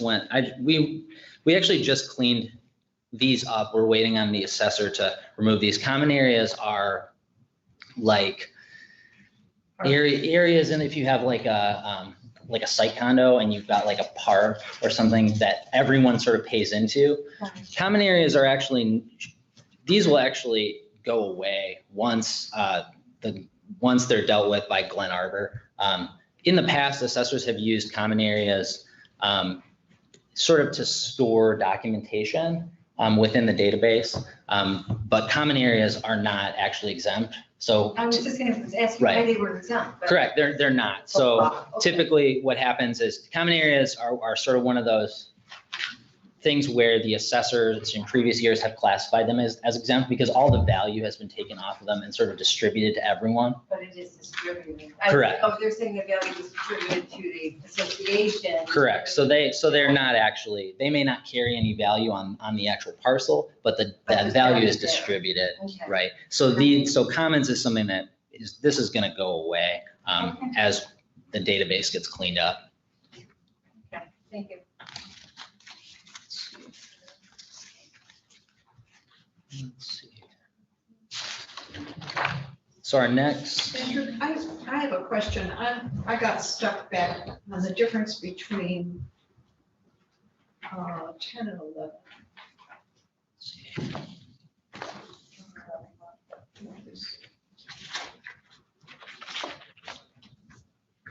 Yeah, revenue source by property classification, personal versus real personal. Well, so real would be like actual physical property. So a farmstead, for example, or someone's house. Personal property is like your equipment, or in the case of a utility, it would be like their transmission lines. So for example,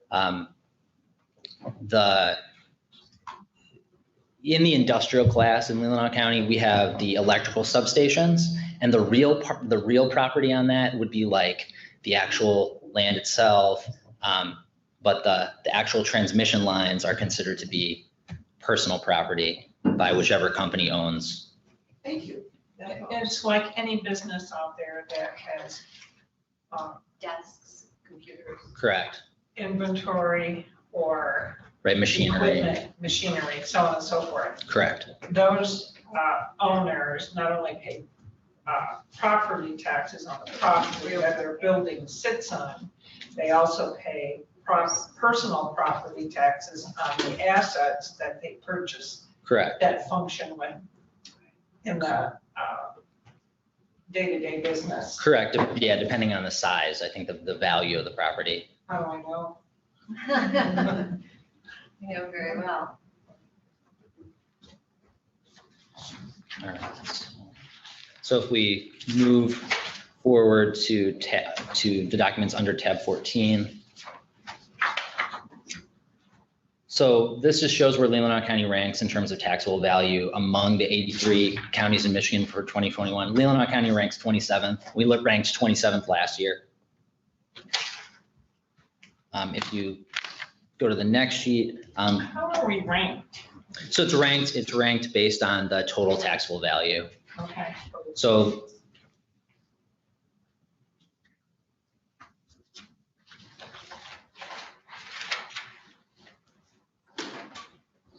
What is that percentage of I or D? that's increase or decrease. So a 3.73% increase from 2020. So it's gone up wall value 3.73%. Correct, total. And that's what they use for the Headley amendment then? Well, Headley is calculated, I mean, the total, correct. So the total taxable is being used in Headley, but it's going to be for each unit, it's the individual value for each taxing unit that's used in calculating Headley.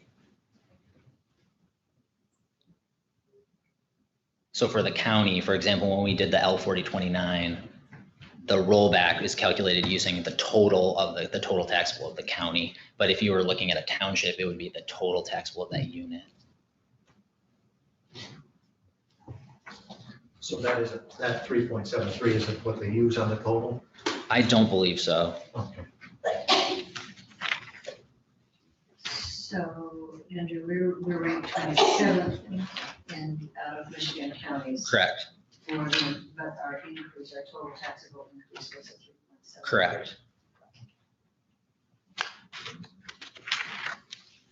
And then the next sheet is the same thing, but it's looking only at Andy. Oh, sorry, go ahead. I just was thinking, you think of what Leelanau's got in our national parks. Maybe, do any of the first 26 have is, what do they have in national park acreages off the tax rolls? I'm trying to think of where we would actually be in taxable value if we didn't have our national parks. Look here might be maybe have some, I'm not sure, but it's an interesting thought, I think. And this is why we always value all of the exempt parcels. We provide that estimate to the state of Michigan so that so if you wanted to know, if you wanted to come and look, and which tab was it under here? That's where our PILT dollars are determined on, correct? Correct, and the impact aid. And impact aid. Yeah, okay. So under tab 13, the county tax credit deduction and exemption estimation request. So that gives a breakdown, the real property owned by the US government. Okay. So 694 million. 694 million. That's not the state, that's just the US. That's just the park, correct? Just the national park. Yeah, but if I don't have would be to compare, say, like Clinton County. They probably don't have anything, Right. Interesting. Okay, thank you. And I would know that, two below that is Marquette County. They have the, Picture Rock National Park. So, Yeah, there you go. yeah, so we change theirs considerably too. Mhm. They get as much economic benefit as we do, I don't know. having those national parks. Yeah. No doubt more.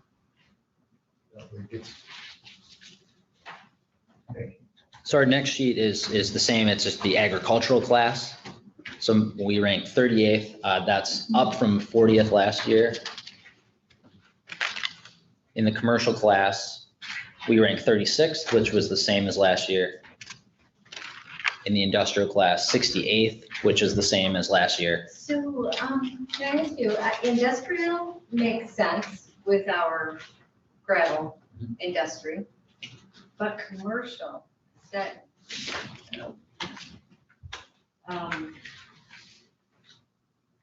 that including our small businesses then? Is that our villages? It's everything being classified as commercial. We only have like 5%, below 5% commercial in the whole county, isn't that what the? It's very small and yet we're 36, Yeah. that surprises me. Would the wineries could be considered commercial? The wineries are either going to be in the agricultural class or the commercial class. It sort of depends on the value of whether the land is, if the value of the land is greater than the value of the structures, then you're going to be an ag. If the structures are, so that's how property class is determined. It's based on the value of what's on the property. So the value drives the classification. But then a tasting room would be commercial, I believe. Right. So if you think of like Belago, for example, where it's just a small, it has a tasting room, they've got some processing, that's just commercial.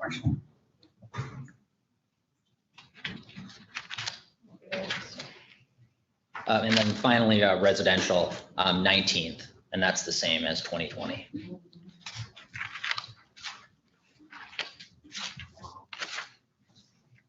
So under tab 15, this is the actual 4402, which is the official apportionment report. The first sheet is Lori's certification statement. Page 2 are all of the individual units with their taxable values and revenue.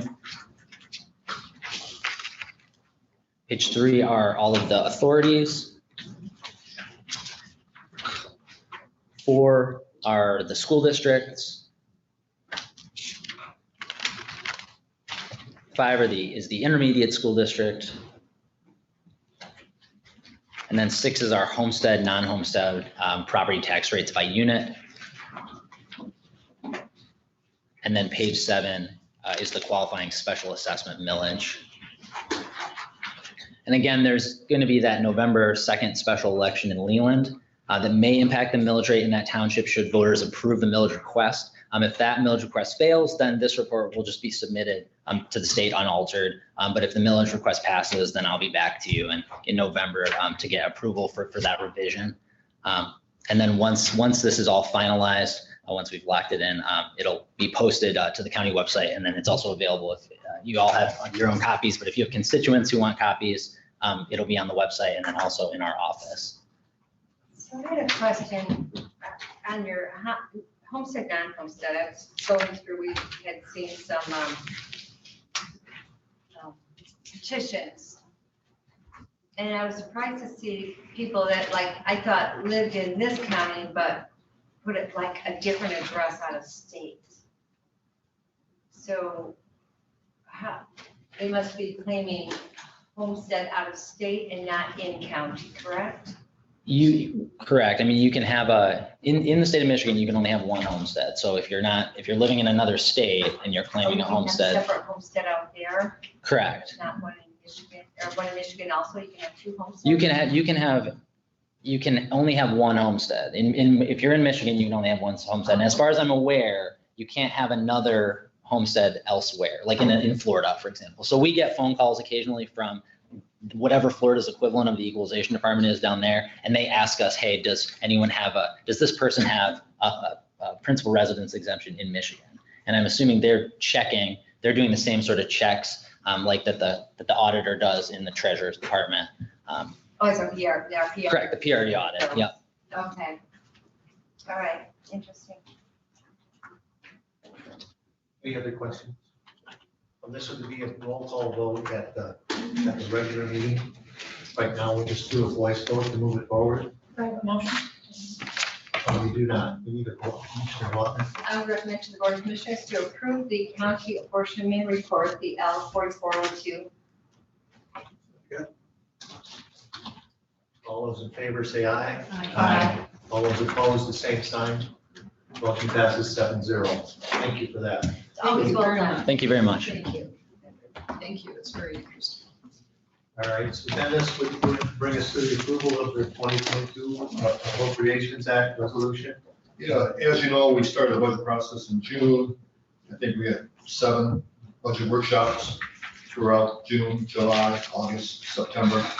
And this is kind of the end result. We do have the public hearing, which will be next week. But in your package is the resolution for the 2022 budget and the budget rules.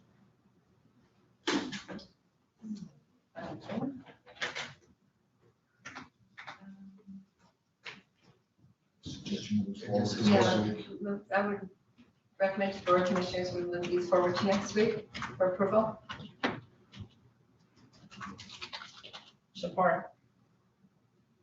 Again, this would be a roll call vote. We'll just do it as a voice vote here to move it forward.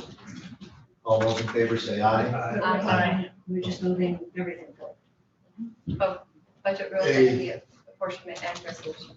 Sorry, we're just doing A. We're just doing it. Did you say? Okay, that's fine. This is the, I'm trying to Hey, locate. that's what I said, the apportionment act, resolution, and budget rules. You want to do them separate? Well, they're all separate items. I'll talk about the next ones. Well, So we're just moving A forward. that was my motion. That was Going your forward. motion, Okay, Okay, that includes budget rules. yes. All those in favor say. Okay, go ahead.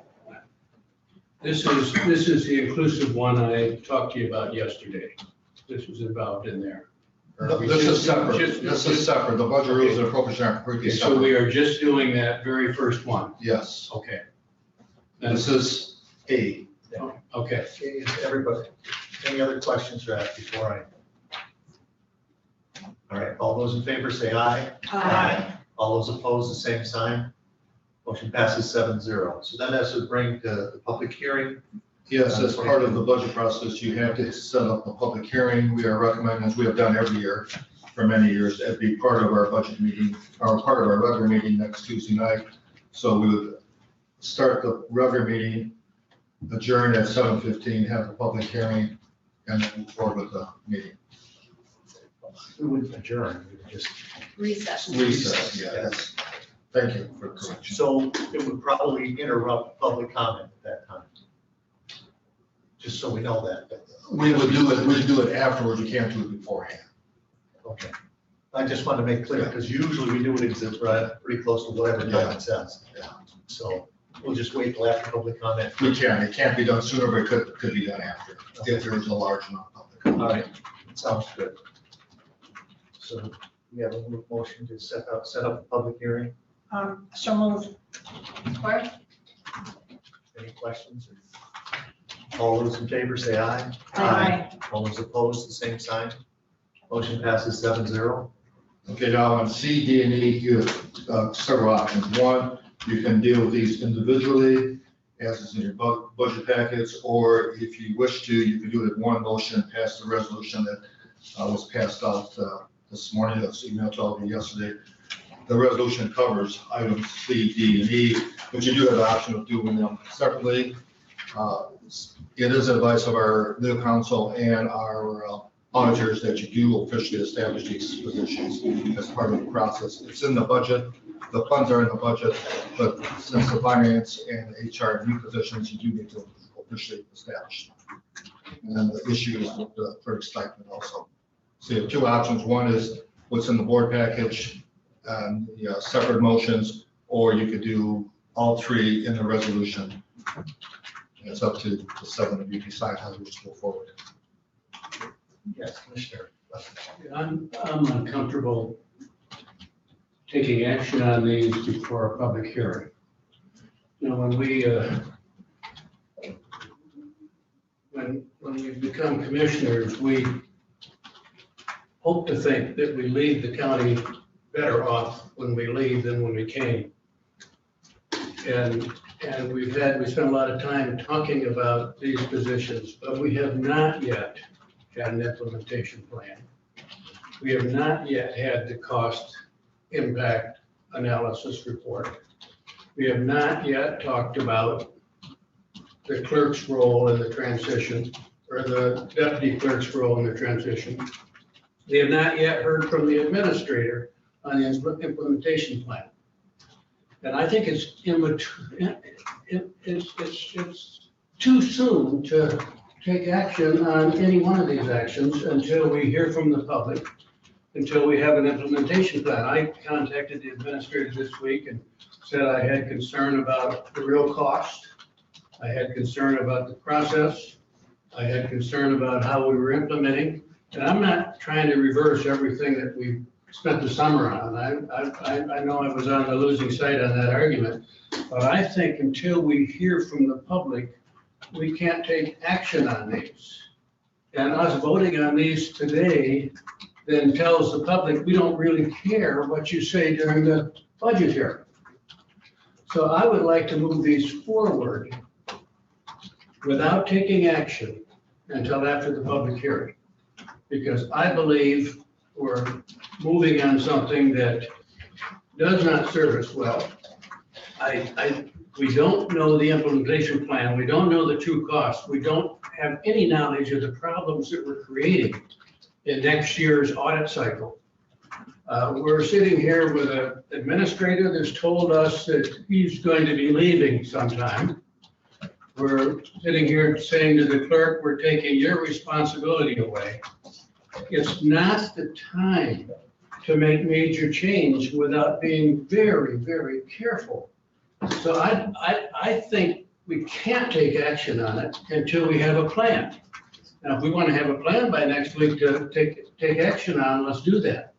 But to approve this and approve without knowing the cost, I'd be perfectly comfortable with approving in the budget, moving to the contingency account level, a line item, and then charge our administrator and the finance department with an implementation plan.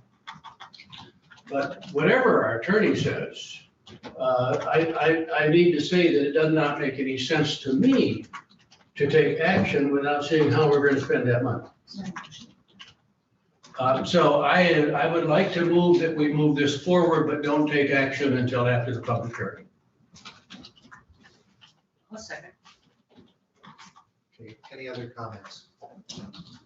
Commissioner Allen. In addition to that, I have real concerns about E. We're talking about taking away a stipend, but have we clearly delineated exactly what the non-mandated services that the clerk performs are? And just because we're saying we're going to create 2 new departments, does that mean she's not doing that? That also we're doing without discussion, without, I would say, the analysis that is required. I'm going to try to answer that. Commissioner Elgar. I'm so sorry. So I'm very uncomfortable with that as well. I'd like a very, very clear delineation from her, from the clerk. I'd like to hear from the clerk. Any other comments? Isn't that what Jeff answered in that email? Is that specifically what that was for, and specifically what it did? Well, This I'd is like your email. I did. Okay. But This I'd is like to hear only from the that clerk. one. This is the only non-dated function that served. I'd like to hear from the clerk that she feels that that's all. Commissioner West. And I understand, Jeff got us a legal opinion, but during a transition year, during an implementation year, we need to see what role the clerk and what role the deputy clerk has in the transition. The day that we create this doesn't take away all, I mean, we can't have January 1 come and have everybody that's not familiar with what's been going on relieve themselves of any responsibility. We need to very carefully work with the administrator and the clerk to phase it in. I wish we weren't doing it, but we're doing it. So now we have to plan it and phase it in and do it responsibly. Let me try to clarify some of these questions.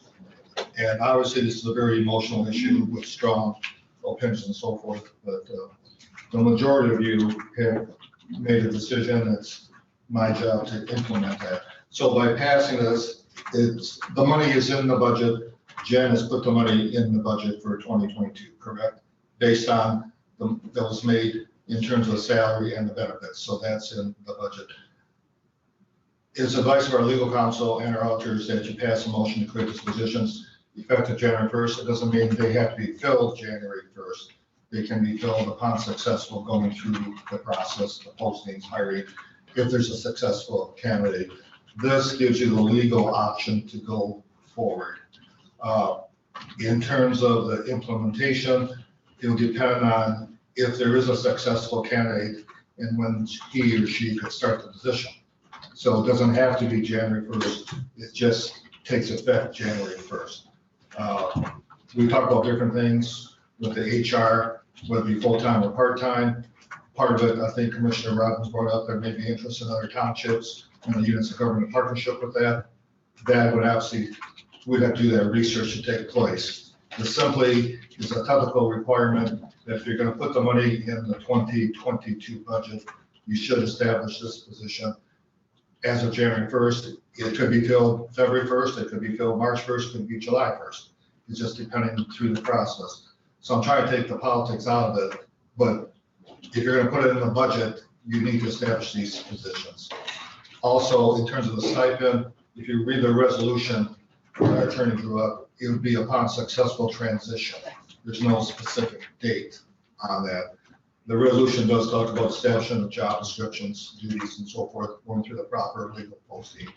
But it's the opinion of our auditor and our legal counsel that if you put the money in the budget, these are brand new positions. You have not had these in the past.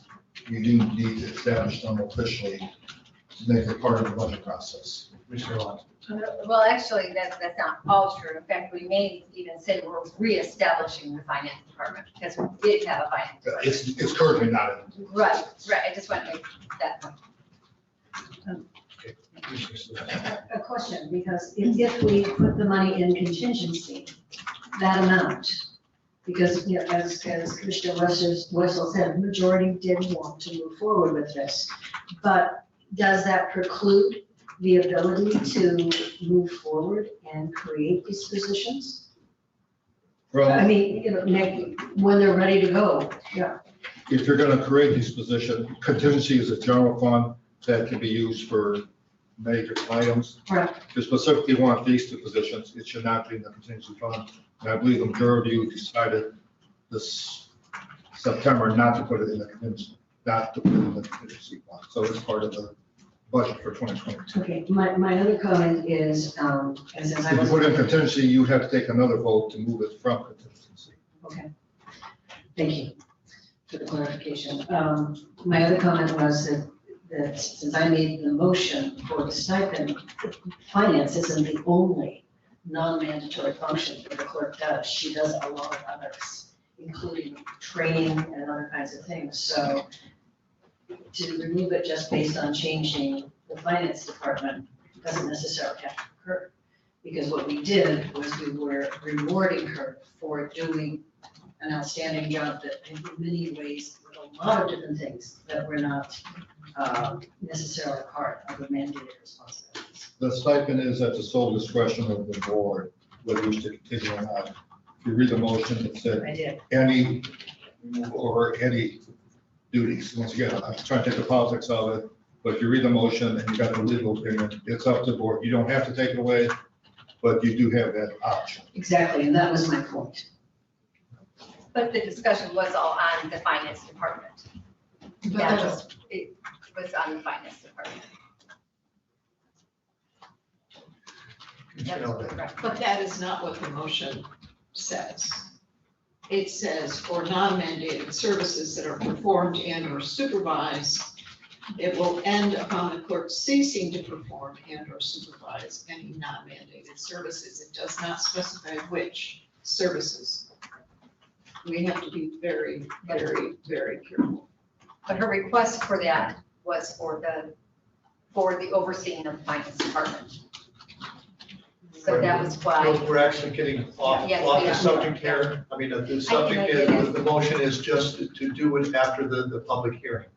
So, I mean, we're not really, we're not talking about the mandated or the non-mandated. We're talking about just doing this at public hearing. Commissioner West. Maybe you addressed that. I wanted to speak to why I wanted it in contingency, because but I don't know that that's appropriate according to your ruling. I think we should settle this first and then we'll go on to the next. Okay, I think this is related to that then. Yes. There are 4 commissioners sitting at this table who have said, I don't know how we're going to keep an HR person busy. There are 4 out of 7 at this table that have said that. I want that money in a contingency account so that we leave our options open. And we implement the will of the 4 people that voted for this organization after we know better about the duties, Michelle's role, Jim's role, Chet's role, who our new county administrator is. So I'm not trying to overrule the decision of this, but we if there are 4 out of 7 sitting at this table that don't think we need an HR person, I have a hard time going to the public meeting next week and saying, we're recommending $180,000 in this budget, and here's what we want to do with it, when we really don't know what we want to do with it.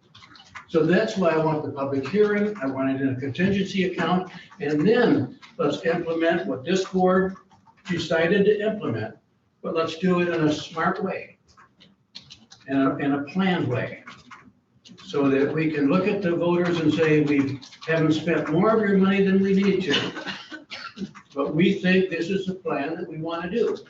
And I lost on that. I didn't want to take finance out of the clerk's office. I lost. I didn't want an HR department. I lost. You decided it, but now it's my job as a commissioner to say, we gotta do it responsibly, and we gotta be honest with our public. Commissioner Lund. Yeah, for that reason, I think, I understand what you're trying to do, Ty, in complicating this. But as our attorney said, to move forward with these positions, we need to pass these, which means that we need to move forward Monday night by creating the positions. And I will not be supporting the motion. I think it's really important for the public to have the vision. So I will vote no. Mr. Allen. You know, one of the things that's always been important about this commission is how careful we are with our taxpayers' money. Their hard-earned dollars. We mentioned wanting to save them pennies. So I cannot support creating a position that we don't even know we need either. I think that's kind of a slap in the face to our taxpayers. That's their money. Those are their tax dollars. We are to be careful custodians. And creating a position and a wing and a prayer is not being a careful custodian of our taxpayer money.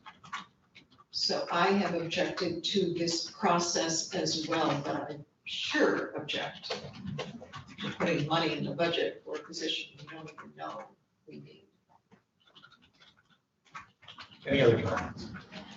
Would you read the motion again? Can you think you can find it? All I have is motion to move forward by Wessel, seconded by Sotos Little. Is it for the 3 items or is it just for the first item on the agenda? I thought it was still after the public hearing. Is it for the finance, human resources, the transfer of payroll, and the clarification mandated, or is it just for the, because we're technically on establishment of finance and resources? Right. I think the clerk's issue is separate from that, related but separate. But I mean, the public hearing doesn't need to be about that. Public hearing needs to be about whether or not we spend. We're trying to find out what the motion is. The HR and the finance going forward until after, just going forward until after the public hearing. Just move forward. All right. I have a question. Go ahead. Jen? I believe I made the motion to move the public hearing forward. I believe that's passed, isn't it? Yes. And we voted on that, Yes. right? Yes. Okay, so now what's the next issue? This is on the agenda when we're considering the establishment of finance and human resources. And my motion was that we don't establish that until after the public hearing. Okay, So so, move that agenda item forward and hear from our public. And that motion, I think, was made and seconded. Yes. okay. All right, Commissioner Long. Well, but what you were saying is, we're gonna have a public hearing on a budget where these 2 positions are in there. The money's in there. But I suspect we're going to, may I respond to it? The positions are in there. Yeah, So I think she saw. the positions are in there in the budget. So a public hearing is going to be based on those. Our attorneys have said to legally, to approve these positions, to move it forward to the public hearing next week. So by us not taking that step, And waiting until after the public hearing, I don't know that that's the proper steps to do it in before the public hearing, because you're sending a mixed message. Okay. Whatever action we take today is not binding anyway, because this is executive committee. So we have a That's right. budget. In that budget is the money for these two positions. I'm just saying, let's not establish these by formal vote until after the public hearing. Because the letters I've been receiving this week have not supported this. And they've talked about waste of money, and they've talked about lack of preparation and planning.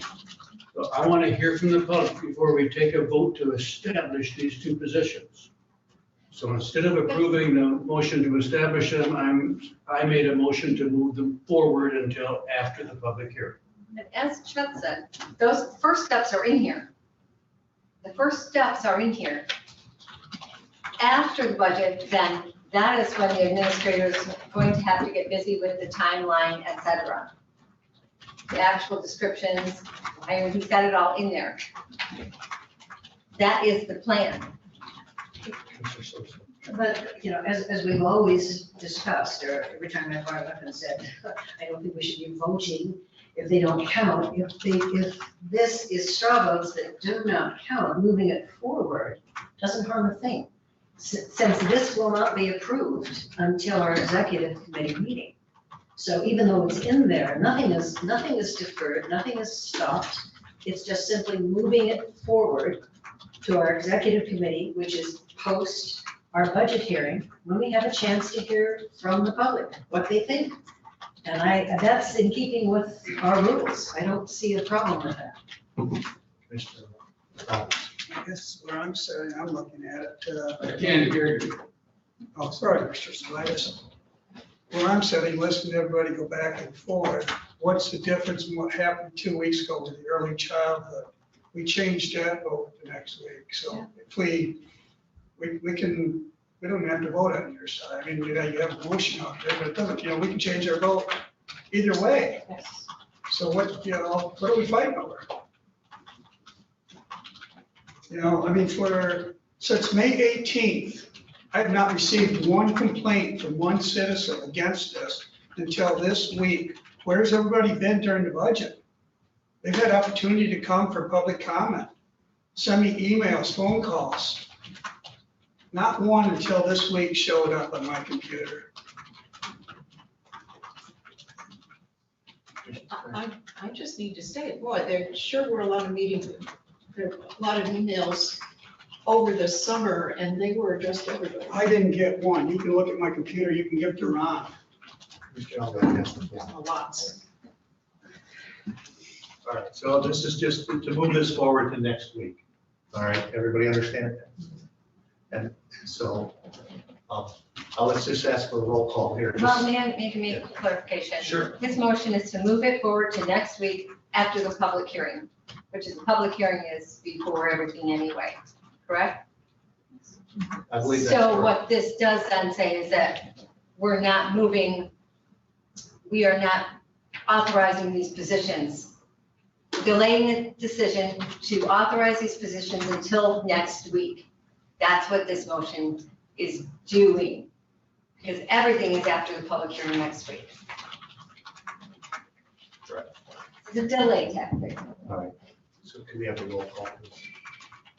Sure.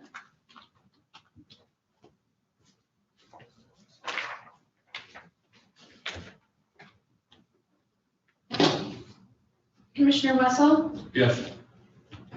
Commissioner Elder, Yes. Chairman Bennett, No. Commissioner Lautner, No. Commissioner Robbins, No. Commissioner Rushton, No. Commissioner Sotos Little. Yes. Yes. 4-3. So could we have a different motion? Commissioner Water? Yes, I would recommend to the Board of Commissioners approval of Resolution 20-21 with a new number to be inserted, the resolution authorizing the creation and hiring of Human Resources Director and Finance Director positions, reporting to the County Administrator. Support. That's just the creation of the, It actually does all. Yeah, well, actually, but it's, I need the effective date, I need the rest of it in there, if I may, which is the supervisory responsibilities of county unit. Did resolution do this motion? Because we want to make The sure that resolution it's upon states- successful hiring of let me the, clarify, the resolution takes care of item 5C, D, and E okay, in one motion, if you choose to go that route. all right. Well, I want to make sure that it's, I'm going to withdraw that motion and think about it for a minute, because I think maybe we should do them.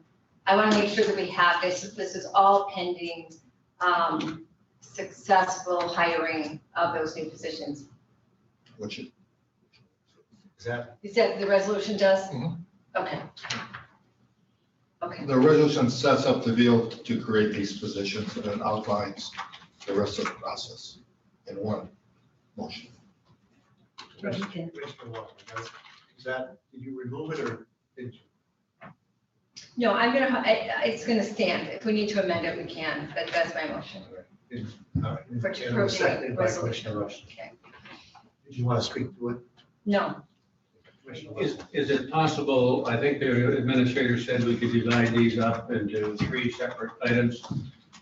It is my hope that we might have a change of heart on 1 or 2 of these issues. And I'd like to take these one at a time. I think there's clearer consensus on finance than there is on human resources. And I don't think it's fair to have the discussion about the stipend to the clerk without the clerk being here to have that conversation with him.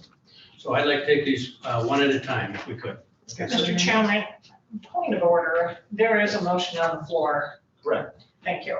I'd like to offer an amendment that we separate these. Okay, if you ask if there are more than one and you ask to have them divided, that is a legitimate, it's still the same yes, motion. that's fine. We'll just vote on each one separately. The motion was for the resolution includes both. So The you resolution consider has- it, and considered a resolution for each. Yes. Okay, yeah, that's fine, as long as you understand. They That's will the way stand, my we'll just understanding. take each out of the resolution each time. I would say if you're gonna divide it up, there's going to be, I think it's at least 4 different things we're gonna look at.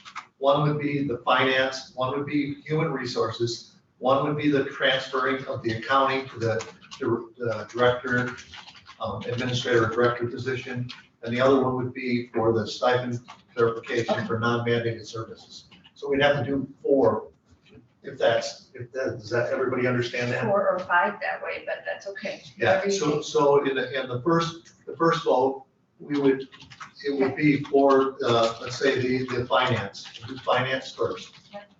All right, and we'll just do these in roll call votes, I believe. Okay. So you want me to grab 4, right? Yes. Yes, And it'll be louder, that was, yes, okay. Let me just go first. So this is finance director. correct. So, Mr. Chairman, I would like the language clarified for each vote before we vote. Okay, so in the first one, it would be to establish a finance director position in the budget, well, actually position. And do we want to be, okay, with oversight by our county administrator effective January, or 1, 2022, or upon the, Okay, well, then it would only be 3. That's correct. or, Yes, and Whichever way that you want could to be do it. part of it, yes. I was gonna do under the finance director separate, but I think it's okay, I believe, to put it in as part of that motion. So first motion would be for the finance director to be under the administrator. To create a finance director and have him under have it. Create the finance director position and put it underneath the administrator. With no date? well, I would say effective January 1, 2022, or upon the successful hiring of the finance director.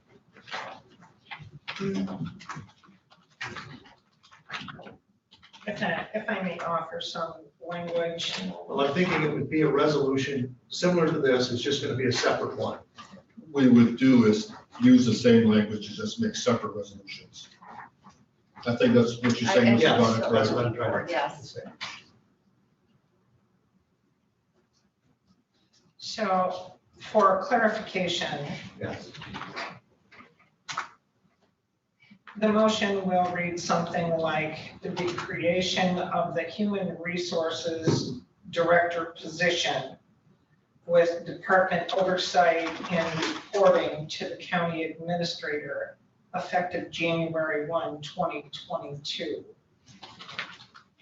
Well, that would be the second motion, basically, because you said human resources. First I'm one- sorry, finance director, creation of finance director with department oversight and reporting to the county administrator effective January 1, 2022, pending the approval of the budget, I would assume. Yeah. Yeah. Is that what we're voting on? Correct. Were there any other questions about it?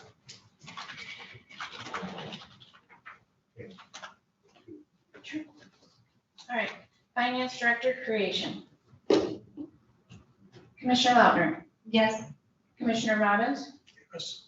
Commissioner Rushton, Yes. Commissioner Source Little, No. Commissioner Wessel, No. Commissioner Alguier, No. Chairman Bennett, Yes. passes 4-3. All right, so the second one would be the human resources, using the same wording. Could we have discussion on this? Yep. Just a very quick restatement. We have agreed at this table, the majority of us, that we don't know what this person would do. We have agreed we don't think it's a full-time job. This is an opportunity. However we feel about the other two motions, to save some money and move forward. Whoever we get as a new administrator can handle our HR function. We do not need to create and pay for a position when we know our administrator is leaving and we don't know what this person would do. We haven't had a grievance. We haven't had any issues. This would be a time to change your vote. That's what collaboration is about. We lost on one, but we don't have to lose on all of them. We could save the taxpayers $100,000 at no risk at all of losing any service to anybody. So please consider your vote on this one and vote no on this one. And let's reduce the cost of government by $100,000. At least. And I would just like to add 100,000 a year. Every year.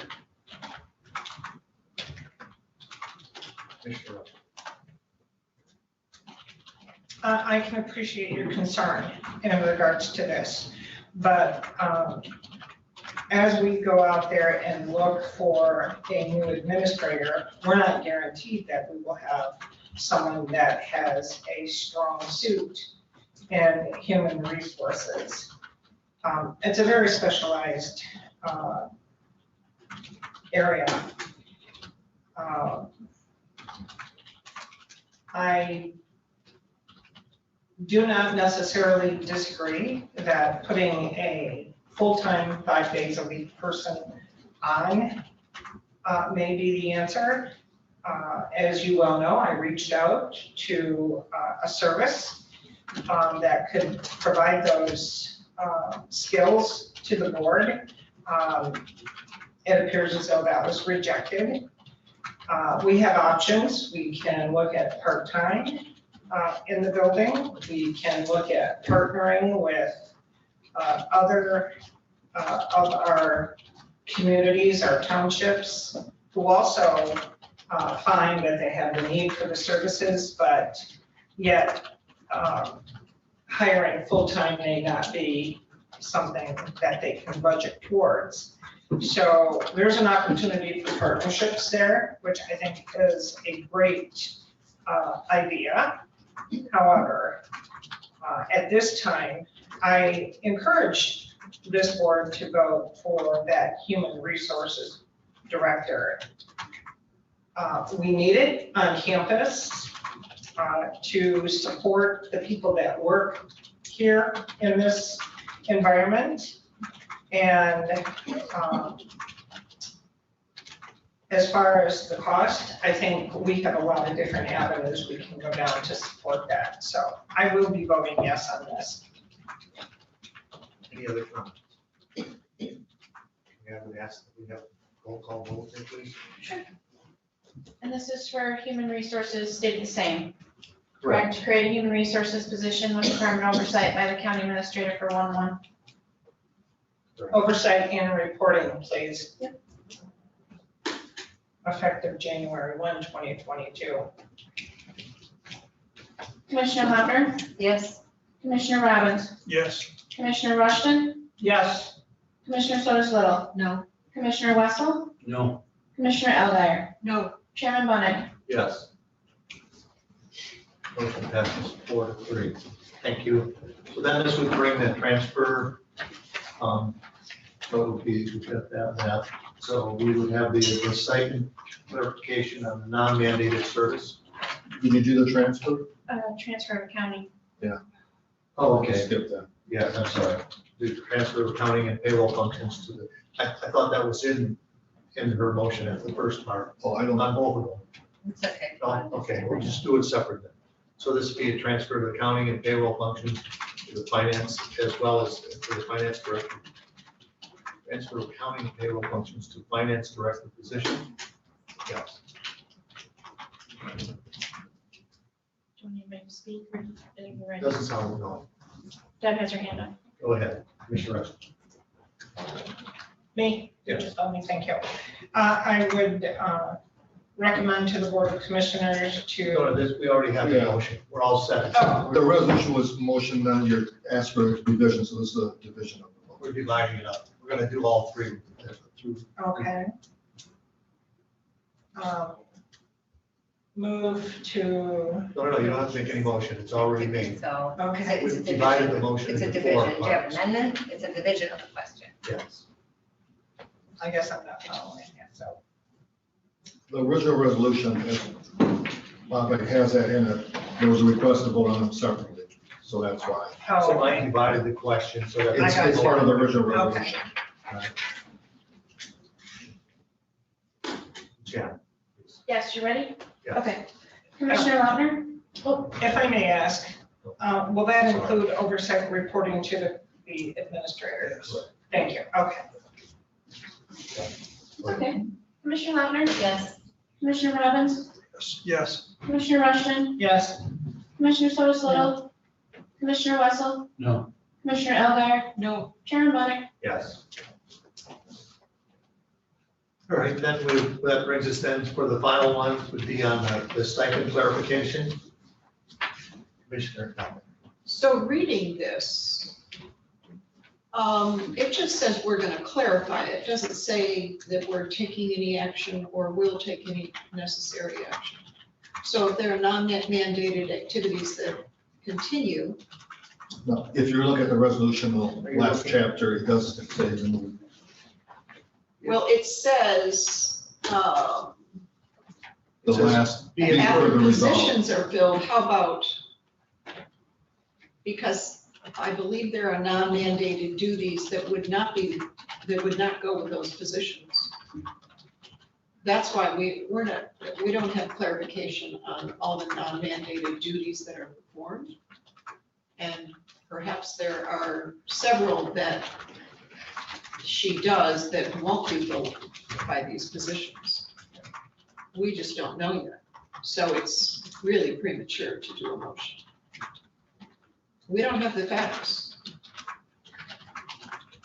Well, Go ahead. if I may, I think we can pass this motion today. I have not heard from the clerk that there are any other non-mandated services that she's performing that she would not continue to perform as a service. She's been the highest level of service to our citizens throughout. So if there is something she's doing that's not mandated today and chooses not to do in the future, I would expect then that service would probably fall on either the new finance director or the new HR director. That would be my guess, because I find that hard to believe, but I would guess that that's where that would be.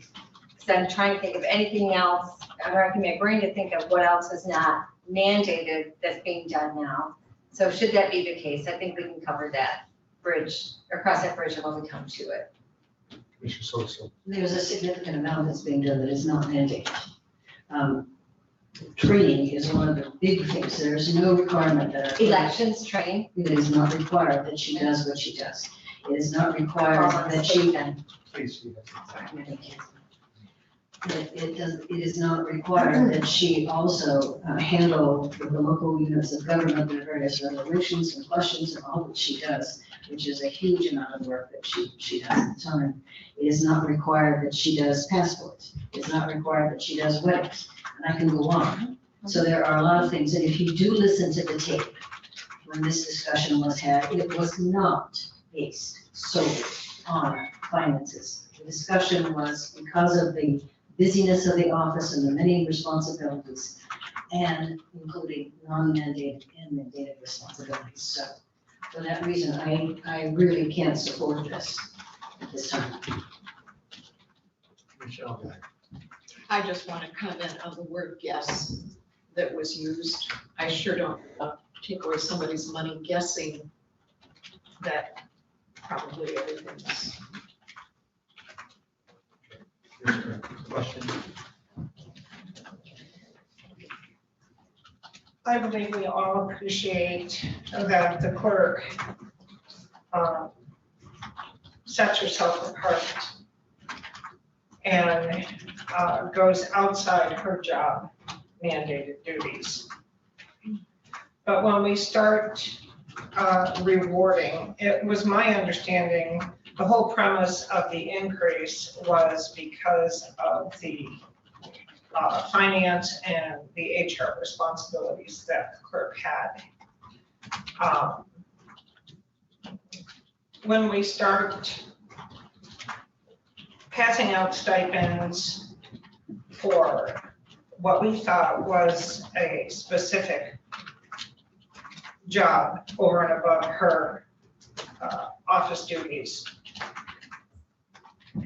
If we leave that stipend in place, we better look at every other department to find what they're doing outside their mandated services and their extraordinary efforts for the citizens in this county. My understanding was, as I said, it was for her extra duties with finance and HR. And I will support the motion to transfer this stipend or eliminate the stipend. If this board wants to look at all of our departments and pass out stipends, I suggest we start there and not single one department out for a stipend that was allocated for jobs. I remember when we took away stipends from the Register of Deeds office when she was handling remonumentation, and there was a big concern about that. What about Trudy Gallo's office? How much does she go outside the box? I mean, there's a whole host of people in this county in departments that go above and beyond. So I will not support maintaining a stipend at this point in time. Thank you. I'm not arguing to keep or get rid of the stipend. I'm arguing for the way we handle ourselves and our process. We are talking about a clerk who we've ostracized all summer from any discussion of this process. And all I'm suggesting is that we talk to the clerk and we do what's right. If you adjust people's pay, you talk to them. You don't talk about them, you talk with them. So I would just like to defer this until we have an opportunity to talk to the clerk, talk to the administrator, and then make the right decision. And if we indeed are not having her continuing doing extra responsibilities, then I'm not arguing to pay that. All I'm saying is let's be respectful about how we treat staff. And during this whole process, we have worried staff. We have silenced the administrator, we've ostracized the clerk, and we've ignored the finance director. All I'm asking is that we treat our employees and our elected officials as adults and responsible people. And let's bring Michelle to the table and say, Michelle, we think this is what we ought to do. Talk to us about it. And then make a decision. Thank you. Thank you, Mr. Wessel. Again, I go back to May 18th. I asked the clerk in a meeting to sit down and talk about it. I think your words was it's never going to happen. I don't want to be quoted, but I did ask her, and I remember her remark. We could have had a lot of discussions the last 3 or 4 months, but we haven't. And I will share with you today, I am here for the employees. That's what this is all about.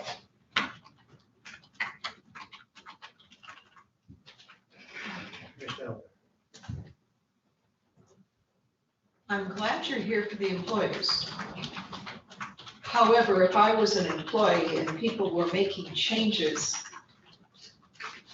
the way these changes are being made, I would wonder what planet you were on. Because if you're gonna make a change for employees, you talk to them, you involve them. You involve them in the planning.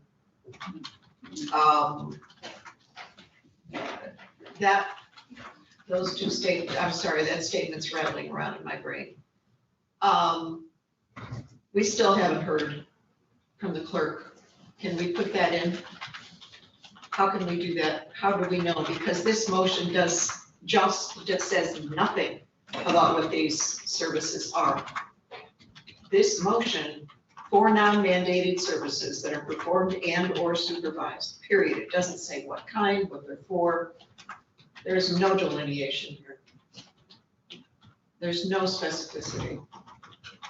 I cannot vote for something that I don't have facts and details. We have to respect our employees. We have to involve them. We have to ask them. They're the experts. They're always the experts. They know so much more how to run this county than we do. They're down on the ground doing it, interacting with the people, making this happen. And we have to respect them and talk to them. Any other comments?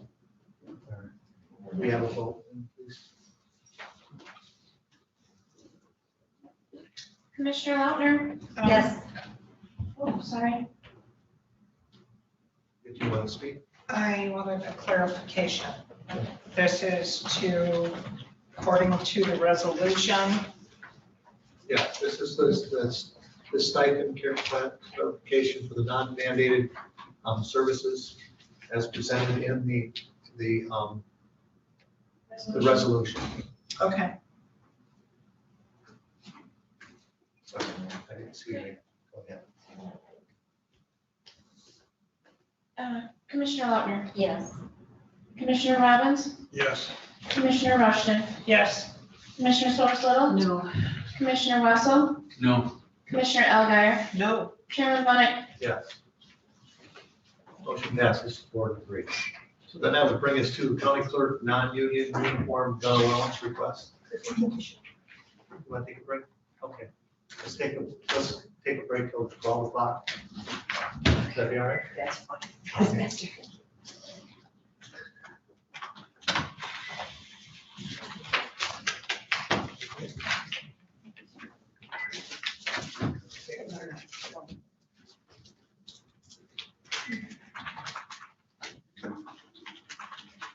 If you walk out of here without your coin and I check your pocket, you buy lunch. I don't have anything. I don't either. I got it. It's at home. I have peanut butter crackers. Oh, How would you like that? You can have my apple. I got an extra water. Fire date was said, was it? Actually, I have a VA July 1. Yeah, thanks.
please unmute.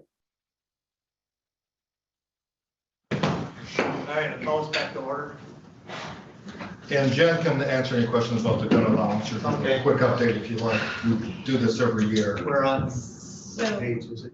Go ahead, Commissioner Wilson. It's 31, 32. Go. 31. I move to recommend to the Board of Commissioners to approve the uniform and gun allowance for the following non-union personnel through payroll with appropriate taxes withheld if receipts are provided. Sheriff, $100 per gun, $575 per uniform, for a total of $675. Under Sheriff Kiesel, $100 gun, $575 uniform, for a total of $675. Under Sheriff Morgan, $33.32 per gun, $191.98 per uniform, for a total of $225. Two court bailiffs, $150 per uniform, two at 75 uniforms each.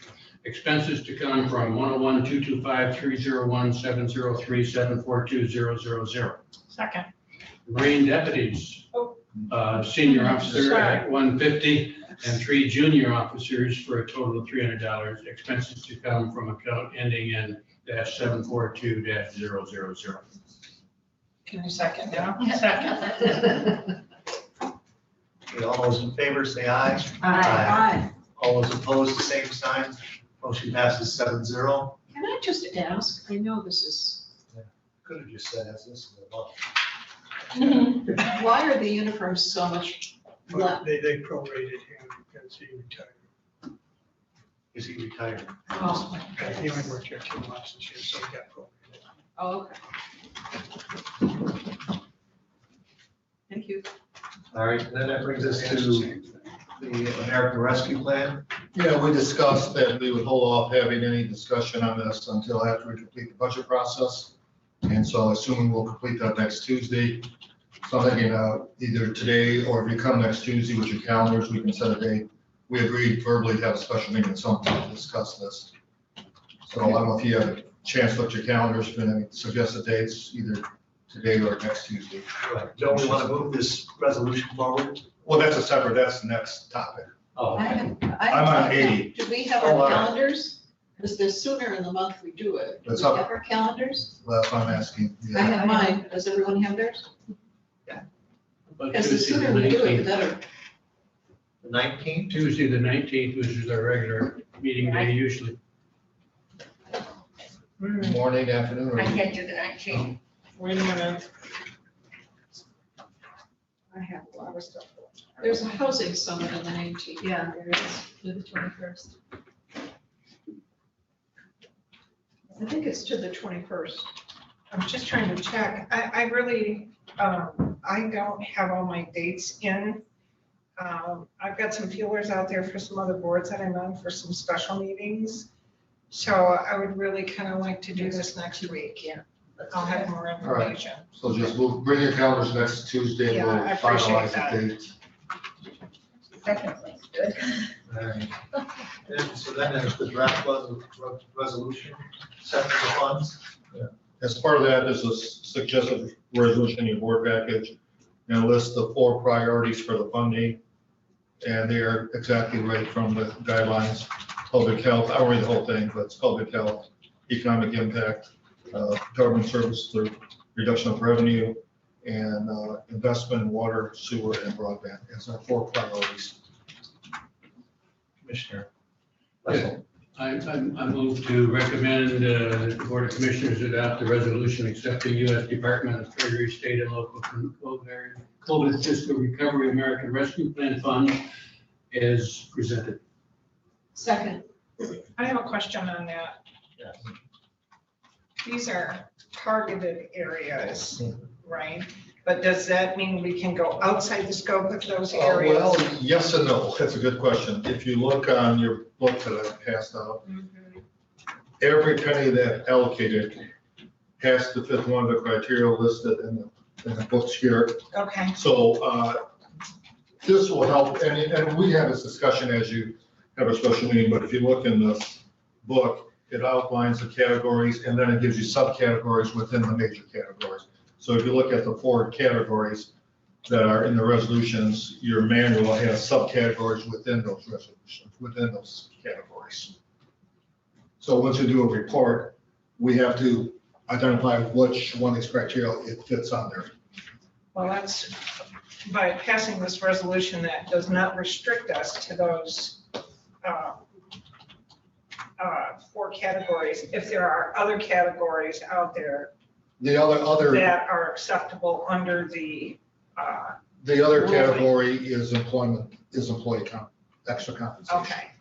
But what I'm saying is, by passing this resolution, it doesn't exclude us from any other considerations with the dollars, or does it? If it falls within the guidelines, this is just the resolution guidance, does not have legal standing. It gives you a guidance on how you wish to allocate the funds that coincide with the federal guidelines. Okay. But it does, question for Chet, please? Yes, go ahead. But it does restrict us then, gives us guidance to say that we will approve on these 4 categories. Now, it could be, when the federal report, there could be a 6th category that we're not aware of, so you do have that option. Well, that was the distinction I was trying to make, that we are not limited to just what the resolution says. We are limited to what the IRS guidelines are. Is that correct? Actually, it's not IRS, it's Department of Treasury in terms of the federal funding. I know what you meant, though. Yeah, because the official guidelines have not come out. If you read the full resolution, it says we will abide by the federal guidelines. But it was my understanding that by doing this, we are not then going to be using these as we did last time for employee compensation stipends. That's what it says. This precludes that. That's number 5 that was excluded from this resolution. Okay, any other questions about it? All right, we'll just have this would be a roll call vote next week. We'll just have a voice vote now. All those in favor say aye. Aye.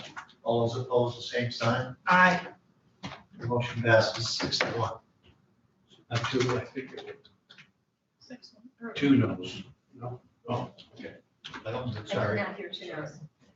It's good. I should have. I didn't want to discount Melinda's vote.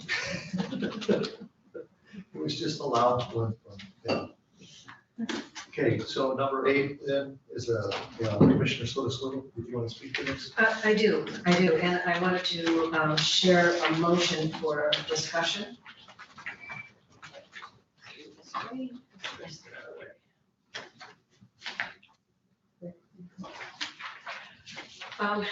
Now that we have been blessed with an excellent tool, which is the internet sufficiency study that was done by Chris Scherer, we now know where our areas are located, where we have no internet, insufficient internet. We know the sources of, which ISPs are out there. We know plans for, well, we know some plans for ISPs in the future. So what I'm proposing is that we engage Chris Scherer. He did offer as a consultant to work with the Leelanau Internet Futures team to develop a countywide proposed plan for expanding and implementing high-speed broadband services to all residents and businesses currently not having broadband access. And the consultant fee would be not to exceed $5,500. Ask that we waive board policy on bids here, and that the plan development would be completed by January 20th, 2022, although it might be possible to do it sooner, but just allowing for holidays and all of that. So that's the motion. And as I thought about this, Chris brings the technical engineering experience and knowledge, and the wherewithal of having done the study itself. The LIFT, the Leelanau Internet Futures team, brings knowledge of the community, of local government needs, of the ISPs themselves, which LIFT has a good relationship with, and could really bring in that component. And there would be a charge for that, but would be really essential in gaining an understanding of putting together some type of a proposed plan. I think, you know, on the list, you've got your schools, you've got your church organizations, you've got libraries, you've got everybody who has a stake in this. And in addition to some local governmental representatives as well. So one of the things we need to be careful of is that we reach out to our local government and make sure that we are looking at their needs as well. There were individual township maps that were included for that purpose. So this would enable us to do that as well, to come up with a proposed plan for this board's consideration. And also looking at incentives. You know, there have been, in fact, the broadband study, which I think both Ty and Melinda attended, had some interesting, I read the sheet from it, and had some interesting ideas on incentives.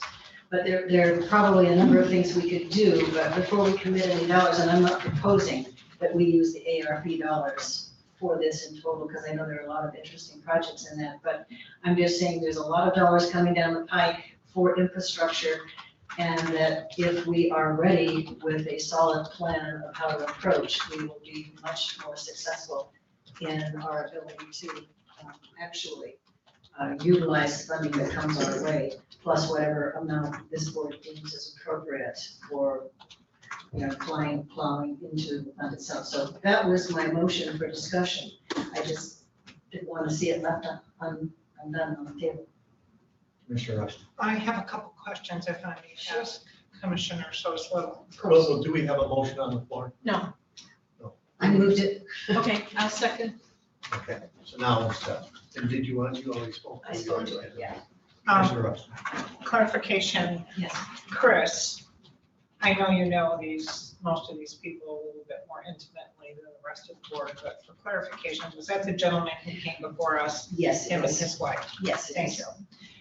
The other question is, you know, I was just talking to Ty about the problem that they have up in Northport, and he conveyed the message that cell service might be the best service for that area up there. Right. Which I believe he stated a tower would take care of that concern. So when Chris develops a plan for the whole county, will it also include cell service? Yes. Okay, so it'll be everything in order to get broadband to farthest points. Exactly. Okay, and in this proposal, is this $55,000 or $5,500? $5,500. Thank you. Did I put the decimal in the wrong spot? The comma. I could have. Comma, so that's why I was unclear. Well, it didn't hit the third Asking. zero, but yeah, I just wanted the clarification. So what do you actually expect this plan to look like? A little bit more clarification on the final finished product. Right, that's a good question. Yeah.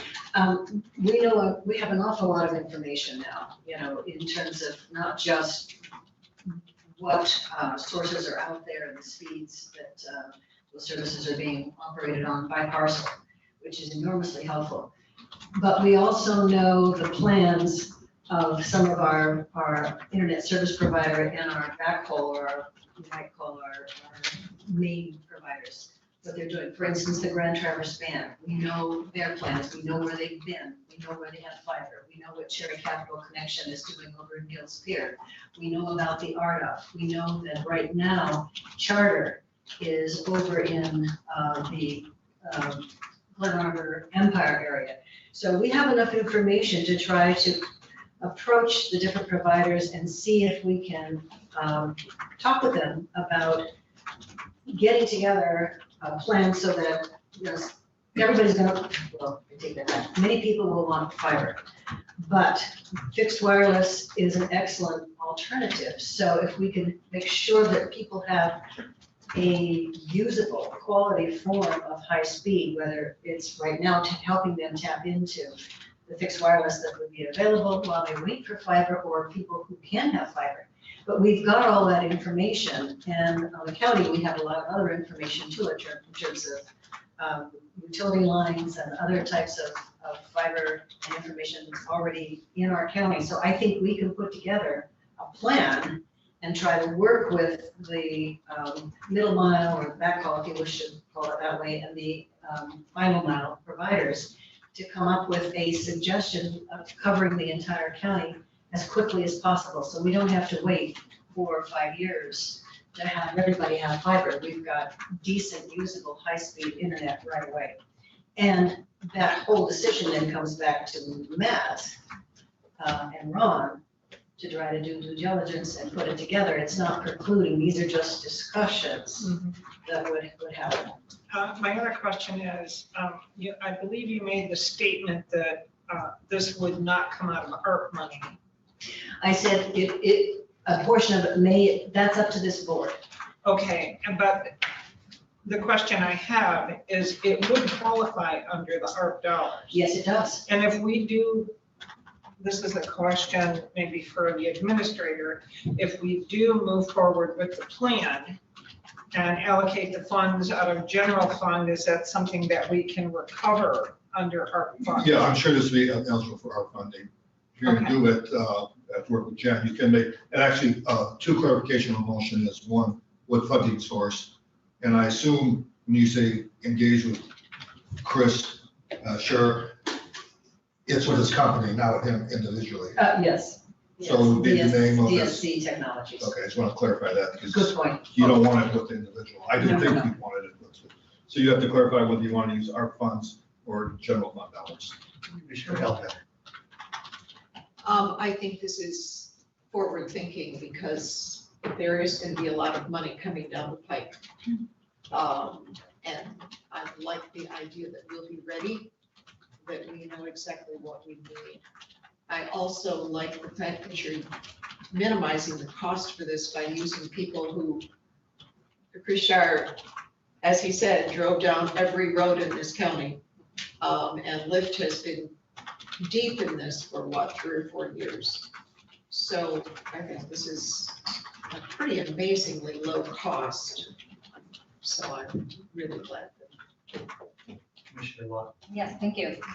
I'm not going to support the motion, not because I don't think this gentleman could probably do a really good job on it. He did drive our roads. He was very well compensated for driving our roads, I might add, and putting that plan together for us. But what I don't know is, how many other plans has he put together for other counties? I know he did Ann Arbor, and I think he's done 1 or 2 other counties, but I know he did Ann Arbor. So we don't know that. How many other consultants are out there that do this same thing? Are there other consultants that have done something similar to Leelanau that have done many more? Does this plan include, you said it includes fiber, does it, or cellular, does it include fiber also? It includes everything. So the other thing is too, I know one of the things, and I wish I had brought my papers, they recommended that you do your plan through an economic development. Do you remember that piece of the discussion? Yeah, there was an economic development fund from Michigan Department of Economic Development, EDC. And go through that. So I really think we need to put this out for bid and find out what other consultants out there. I'd like to see their plans. This just tells us if he will implement a plan for expansion, but I don't know what that's going to be. So Well, I'm not no going to support it. implementation, that would be up to, oh, I'm sorry. Commissioner Robbins. Go ahead. I'm so The sorry. question I have, I guess it's towards Melinda. I mean, do we have to start all over again? Oh, no. I mean, if we go hire No. someone else. Oh, yes. I mean, we No, haven't that paid out a bunch of information money is- to this guy yet, right? But that information, we bought that information. We have that information. That's ours, correct? Correct. So if we hire a consultant, wouldn't they use that information gathered and put a plan together for us? That's our information, correct? Yeah, we have a report. Yeah, it's public. It's actually on our website. We bought it with the 30,000 we paid him or whatever, the 40,000, how much was it? You got it? Commissioner Robbins has. Oh, I'm so sorry. Go ahead, go ahead. Oh, all right. It's a good question. I assumed we bought it for the 40 grand he got, or whatever it was. The report is public. It's our report and it's out to the public. You know, can you move through? Or- Yeah, go ahead. And then allow him to speak here. All right. Please do.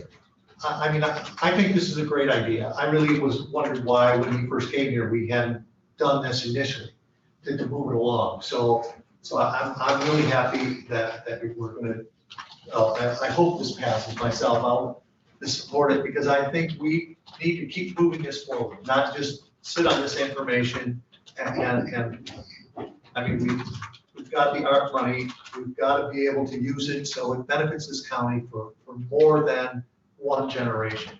It's because this money, they're going to be paying the money back. I mean, if it ever gets paid back. So the things that help the future generations, to me, are the things we need to really invest this money in. And I think this is essential for them and for people to move. Not that I care for a lot of people moving into the county, but it's what will happen. We'll encourage it by doing this. Yeah, Commissioner Sorsville had any. I was,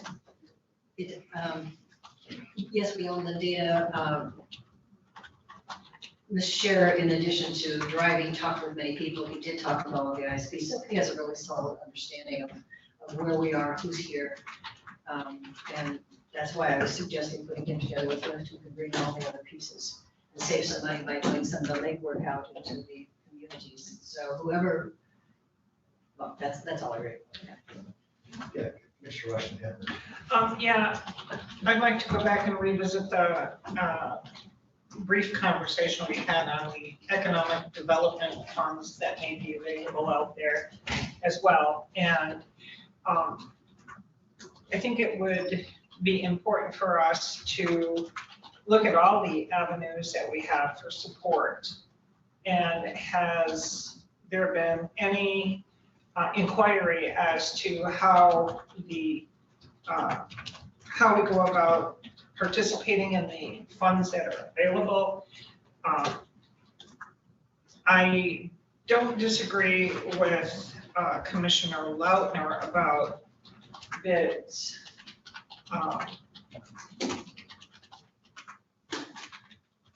I think that gives us a broader picture. I'm not saying that I would reject Chris, but are there other entities out there that are just as well suited or maybe better informed in new technologies? I don't know. And that's a problem for me. I initially introduced Chris to Patricia, and it's because I heard of the work Chris did in Washington County, which was what he did for us, plus the development plan. The EDC that Commissioner Lautner is talking about is where grants are available for infrastructure and development assistance, and I think we can continue to use that. But wherever we use, whenever we apply for grants, we're going to have a plan in place to help us write that grant. And this will quickly help us do that, I think. And when I talked to Patricia about this, the only thing I thought was, that's not very much money for what we want. I mean, it sounds like a good deal, so I support it. Just, and that's the other part. I was trying to remember what else I was going to address. There are very few, to answer the question, there are very few people out there who could do this. And that's why we sole sourced with Chris to begin with, Chris of DCS Technologies, because there's very few people who can do it at that level, with that level of technology that he used. The other thing is Networks Northwest, as you know, I'm representing this board on Networks Northwest.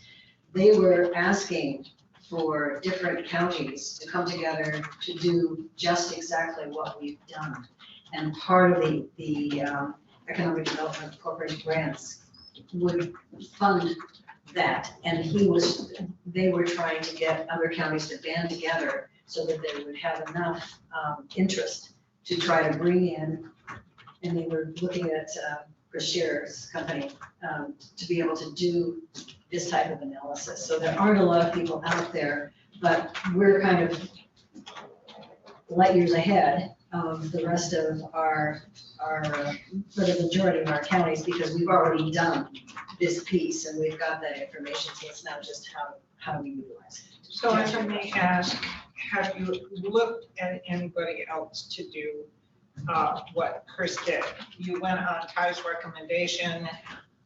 No, I did check with Tom Stevenson, who's with the FCC. We had a meeting about it. And he agreed that of the folks that were out there, there were a couple that might be able to do it, but they were already engaged and booked solid. So I think because a member of Chris's firm lives in Leelanau County, we thought he could work it into their schedule and get it done for us. Well, that was the other thing I was concerned with, is the availability. I did take the liberty of just running this by him. I said, I don't know if the board is going to support this, but would you be able to do it and within this time frame and within this? And he tossed out the map, so.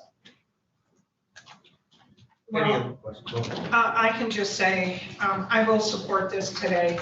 However, I would like us, as we move down this Mary Road, to reach out in certain areas for bids, so we can get the best for our dollars. Yeah. Any other questions or statements? Okay. So just for clarification, the motion be for his company, not Chris. correct? Yes, I changed that to, I should say, engage with DCS Technologies and Design Incorporated. And the funding will be from, And that is still, where is the funding from? we take our funds or the general funds? Our funding. So DCS Technology and Design Incorporated. And funds to come from the ARP award. Any other questions or statements? All those in favor say aye. Aye. All those opposed, the same sign. Aye. Motion passes 6-1. Thank you. So then that would bring us to solid waste. Oh.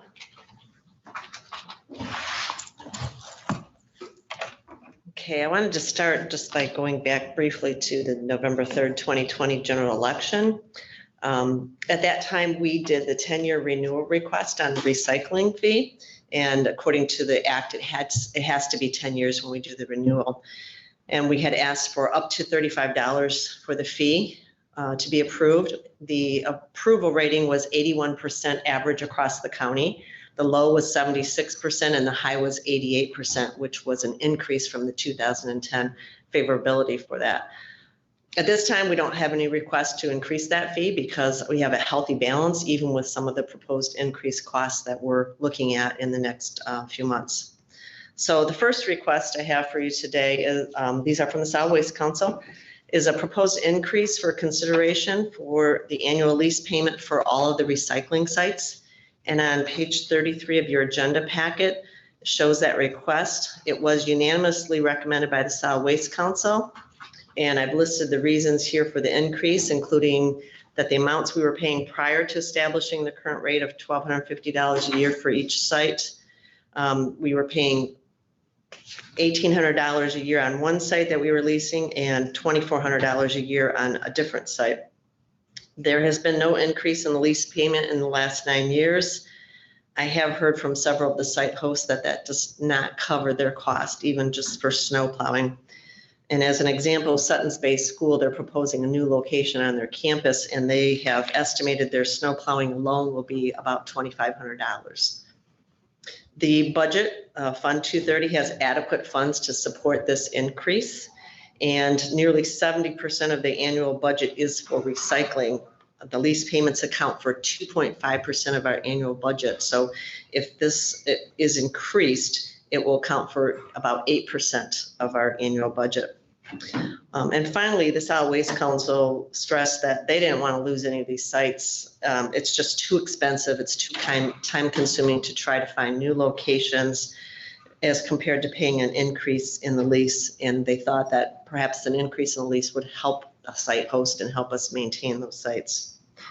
So with the exception of the agreements that we have with Solon Township and Sutton's Bay Schools, all of the other agreements expire December 31st of 2023.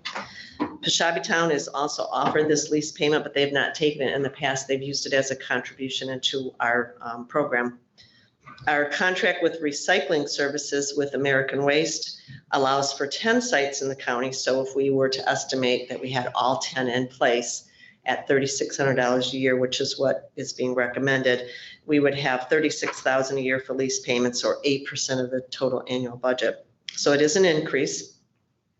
If this is approved, or some amount of an increase is approved by you today, then the budget for 2022 would need to be adjusted to reflect that, because we did not have that in the budget. I also wanted to just point out that I've talked with Solid Waste Council about these sites, and I said I would like it as a goal for them to consider making them a little more uniform in their looks. Some of them have fencing and screening, some of them do not. So that's something that we want to look at next year, to just try to make all of these sites look nicer. We have the cameras coming in for security, and that seems to be working well. So it'd be nice to just improve these all across the county and really give them a good look. And then I also spoke with our attorney about this, and she said it's a simple modification if the board agrees to it. So if you agree to any increase, I would have her prepare that document and have it ready for you for next week. And if you have any questions, I'll be glad to handle. So the cameras are up in Elmwood? Cameras are up in Elmwood, and they're up in Leelanau School, and they're ordered for 4 other sites, so we expect those within the next couple of weeks. So have you noticed people bringing in less? I talked with the supervisor down there. In the very beginning, there was a couple drop-offs, and we had to adjust the cameras. We couldn't catch, and we figured that might happen, is you have to look at it, see it, and the cameras got adjusted there. The supervisor reported to me that he's really seen a drop in what has been left there. So I haven't had any reports. So are you able then, if you see somebody do it, how would you? The process, which we already have in place for, with the sheriff's department and the sheriff's office, and then also the prosecuting attorney's office, we made sure we got this set up before we put these out there and before we put signage on the containers.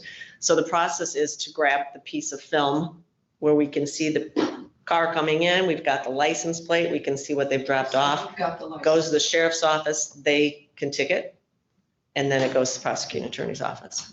Good that you're getting the license. Yeah, and it may take some of that tweaking with the cameras at every site to make sure that we're getting a good angle. And so just to clarify, what you're proposing is within your budget, you don't need. Yes, yeah, we have a healthy budget, we can absorb this. Thank you.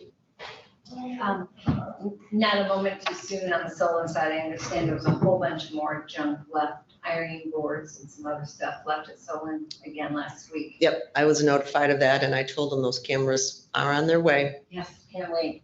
Well, I would like to recommend to the Board of Commissioners to approve an increase in all lease payments for the recycling sites of $3,600 per year. That's $300 a month, starting January 1, 2022. I have a question, if I may, Mr. Chairman. Okay.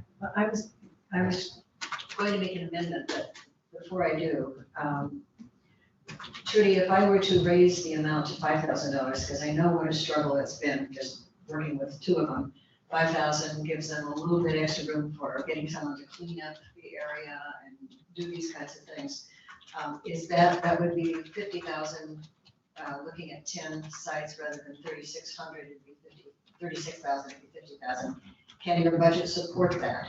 Yes, Comfortably? Yes, that's Okay, then, not an issue. I'd like to amend the motion to be $5,000 instead of $3,600.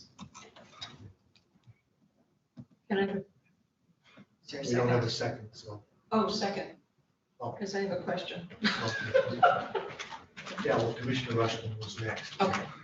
Trudy, Yes, you mentioned here that there's an agreement between Solon and Sutton's Bay Schools currently that will not expire right away with the others. Will their existing contracts be increased that amount of money? Solon Township is the next item on your agenda, and that expires at the end of this year. And the amount in that 1-year extension that we would offer to them would have to be decided by this board.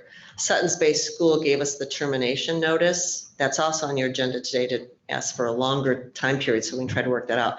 So yes, if there's an additional amount, it would be extended to them as well. When? Well, what we had recommended was January 1. Okay. I think that was Commissioner Lautner's motion too. Okay. Okay. Mr. Lautner. While this would be nice for townships, I guess I'm a little confused on what the purpose of the extra dollars, they would get the extra $1,400, you say for cleanup, et cetera. Right now, American Waste is cleaning up the sites. When that stuff is left behind, they're coming in picking up all the little stuff. Is that correct? According to our contract, they pick up at the site when they are there.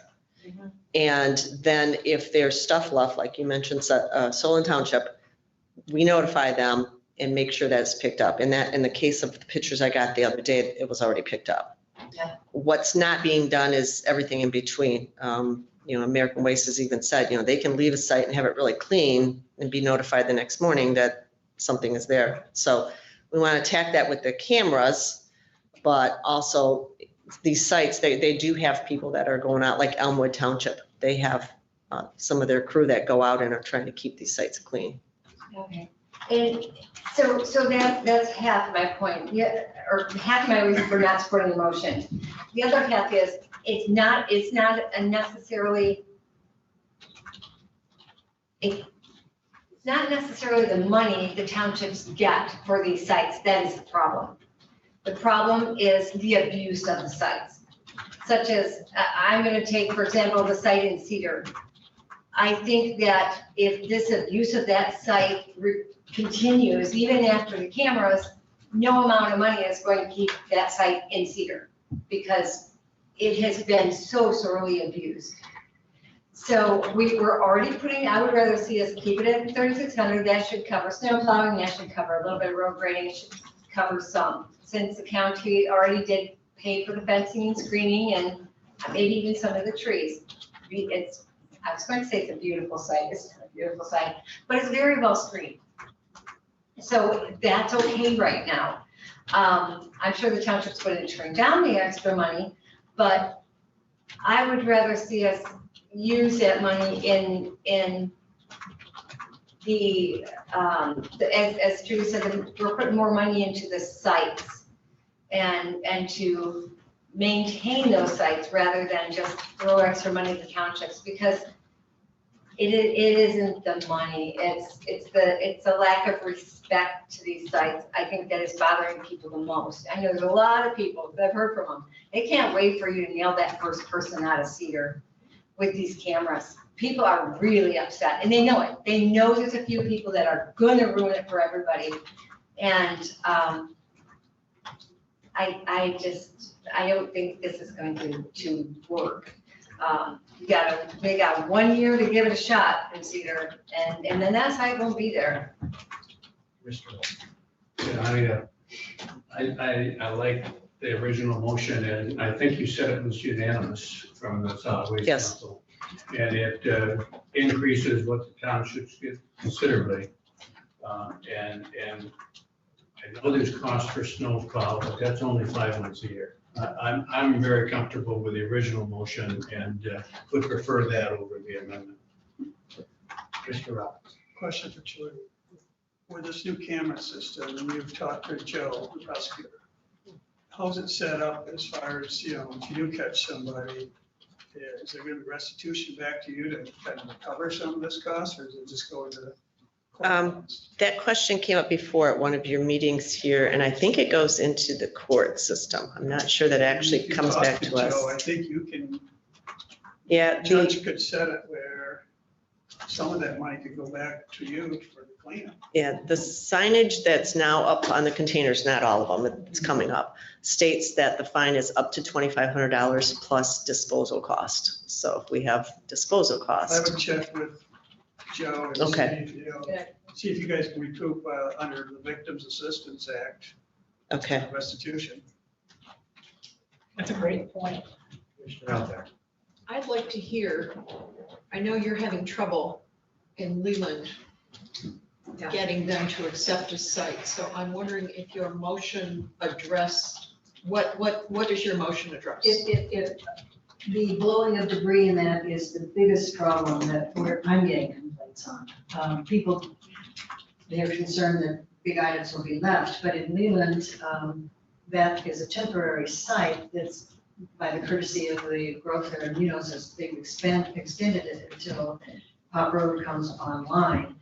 But the complaints to them is that there's, from the nearby neighbors and from residents, there's lots of blowing of garbage and debris, just small stuff that goes all over the neighborhood that they are complaining about. And that's one of the big reasons why they're questioning whether they want it on Pop Road, because that is part of a park. Land that's been given to the community.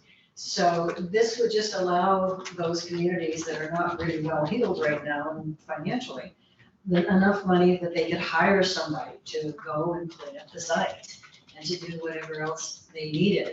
I know that in Leland, the trucks they didn't mean to, but they had no choice. They made tremendous ruts in the parking lot area of the people who owned that, so that had to be repaired and regraded and straightened up. So these are the kind of things that I was looking at. But 3,600 is an increase. 5,000 gives them that extra cushion to be able to do those kinds of things that I think are needed if we're going to keep asking townships and private individuals to take on the sites. Mr. Rushing.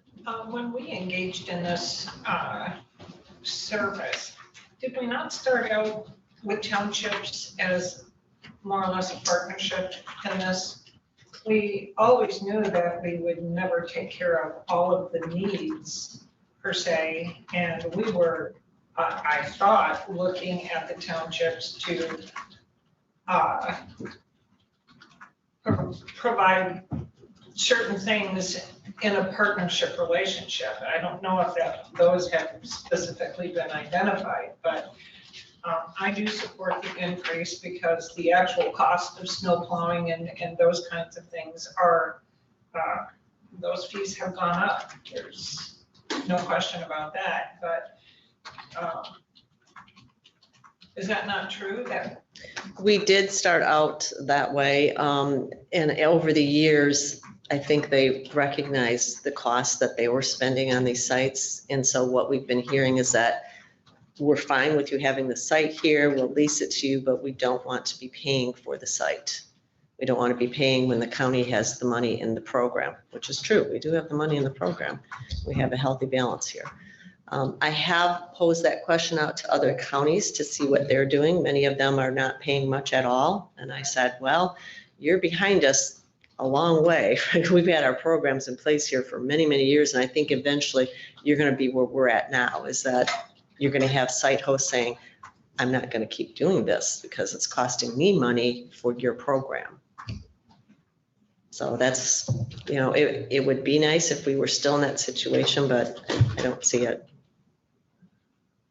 All right, so the first would be on the amendment to change it to $5,000 a year. Do we want roll call or should we do? I'll just Okay. do that. All those in favor say aye. Aye. All those opposed, the same sign. Aye. I believe the motion failed 4-3. So then now we'll vote on the original motion, which it was $3,600. All those in favor say aye. Aye. All those opposed, the same sign. Motion passes 7-0. Mr. Chairman, Yeah. our legal counsel is in a time schedule crunch. Okay. I assume we were done before this to get to him. Could we go to our closed session and Mrs. Gell can come back with her 2 items after closed session? I hate to do this. I have a knack for Our this. closed session, it should not last too long, Yeah. but if we don't do this now, he will not be available to meet with us. I'll be back. Thanks, Sorry. Judy. Okay. Yes, we No, need no a motion problem. to go into closed session. to talk about labor negotiations, which is allowable in the Commission of Human Rights. So moved. Support. This will be a roll call vote. Commissioner Lautner, Yes? Commissioner Robbins, Yes. Commissioner Rushton, Yes. Commissioner Sotos Little, Yes. Commissioner Wessel. Yes. Commissioner Elguyer, Yes. Chairman Bunting. Yes. All right, we can go to the Commissioner's room. I just gotta buy lunch now.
Please unmute. It works. I mean, I've sold stuff. We have to have a motion to go back into session. Do you want to wait for Chad and Judy to come back? They need to do something. Yeah, go ahead. Yeah, I want to. With a good one, so too could you. No vaping allowed. Oh, God. I'm not sure that was. a All right, good now we idea. need a motion to go back into session. So move. All those in favor say aye. Aye. All those opposed, the same sign. Motion passes 7-0. Thank you, Judy. Yes. Okay, I had two remaining items for you. The next one is an agreement. We're asking for an extension to the existing recycling agreement with Solon Township, and we're asking for 1 year. I was informed by the supervisor there that they probably did not have votes to get us a 5-year agreement. So we're asking for a 1-year agreement, and we'll see how the cameras go down there as well and see if that helps the issues that we've seen at that site. And then the compensation, if it's agreed at your meeting next week, we'll put that new amount in here. I move to recommend the County Board of Commissioners approve a 1-year extension to the agreement with Solon Township for a recycling site, send a 1-year extension to the Solon Township Board for consideration. Second. All those in favor say aye. Aye. All those opposed, the same sign. Motion passes 7-0. So then we come to Sutton's Bay. Yes, I've been notifying you through emails that of Sutton's Bay situation where they terminated the agreement. We did meet with Solid Waste Council last week and we talked about it. And after discussion, it's clear that we need more discussion. We need to look at options. We need to look at costs. We have estimates right now, but we don't have estimates from like a contractor for what the work might cost there. So the Solid Waste Council recommended to the board to ask them for an extension for 6 months to this agreement so that we can have time to review these options more and then come back with something a little more firm. Well, and the superintendent called and he wants me to meet with him to talk about this. Okay. So I recommended that they contact you. I don't know if they have or not. No. So they have tentatively set up a date for October 12th at 9 o'clock, but he's saying you have solid waste, not Land Bank and Brownfield, but it may be canceled. They may be canceled. We may not need to meet this month. Well, let's just have Trudy call and see. Yeah, so I just, Okay. if you would call and Sure. see if you can make that or set it up and. Would that work for you if Land Bank is canceled? Brownfield? Yeah, because I had told him that was the time. Okay. to do it. So is that the day of our board meeting? Yes. So can we just move this forward? And you should have some information in regards to this request. Well, it'd be nice to know that we're gonna have it for 6 months more, or ask them that even while we're having this meeting. Yeah, I don't know what the request is for. The superintendent was at the Solid Waste Council meeting and went through the proposal and everything. So he's aware of this? Yes. Okay. Commissioner Rob. The other concern I have about the 6 months is it's gonna put us in March and, you know, I don't know how deep the snow's gonna be, so what happens, we gotta find something, you know, 6 months, you know, could we go like maybe to May? Whatever this board wants to recommend, because the agreement is between this body and Sutton's Bay School. Yeah, I mean, that's a concern I have, is it expires in March and we have 10 feet of snow, then what do we do? When does this agreement end? Basically, October 19th, Okay. because of their termination. All right. So you're right. Okay. Makes sense. Makes sense to me. Yeah. We're at October 19th, 6 months is April 19th, so May 1st would be a legitimate date. But I think there's some urgency. Let's see what happens. If we're gonna meet Tuesday morning, we can give you an update Tuesday evening. All right, so we just move this forward then? If I may interrupt, that's under the assumption that we are going to meet Tuesday morning. We may not be able to set that up. So if it's. You haven't set up for that time already. Oh, okay. You know, I didn't realize it.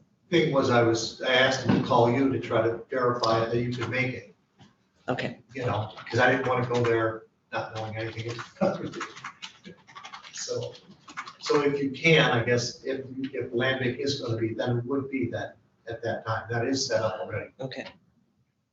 So it's on his calendar, right? Yes. So just a matter of us. Yes, it's whether we can make it. Okay. And I got it like it's a public notice, so there might be other people there at the same time. I'm assuming he may have invited some school board members, like, Right. I'm guessing. Did he say the issue? Is this He issue? didn't- He didn't say, I think that's what it is, I don't know. I didn't say, because I was talking to the secretary. But I can find that and forward that to everyone, so you get that notice. that I have. I'll give it to you. Do you need a vote on this? Is that- No, it sounds like you're just going to move it forward till next week. Right? That's what I would ask. you, Okay. just move it forward. All right. Thank you. Thank you. Need a Thank motion you. for that? I'll move to, make a motion moving forward to next Tuesday. Okay, all those in favor say aye. Aye. All those opposed, the same sign. Motion passes 7-0. Thank you, Pete. Yeah, thank you for all your work on these site surveying. That's a lot of extra work. Then do you want to do 10 now? Yeah, just during our budget process, we talked about we need to look at that pay scale for non-union, so the differences. I've done some casual work. Obviously, Jen has been extremely busy with the budget. We haven't had a chance. We don't have a recommendation yet. I'd like to just hold off until next month to see if we can get an update. All right. So then any review of financials? Can we go over these quickly? Sure, if that's what you want. Yeah, I didn't have anything in terms of accounts personally. I don't know if anybody else had any questions.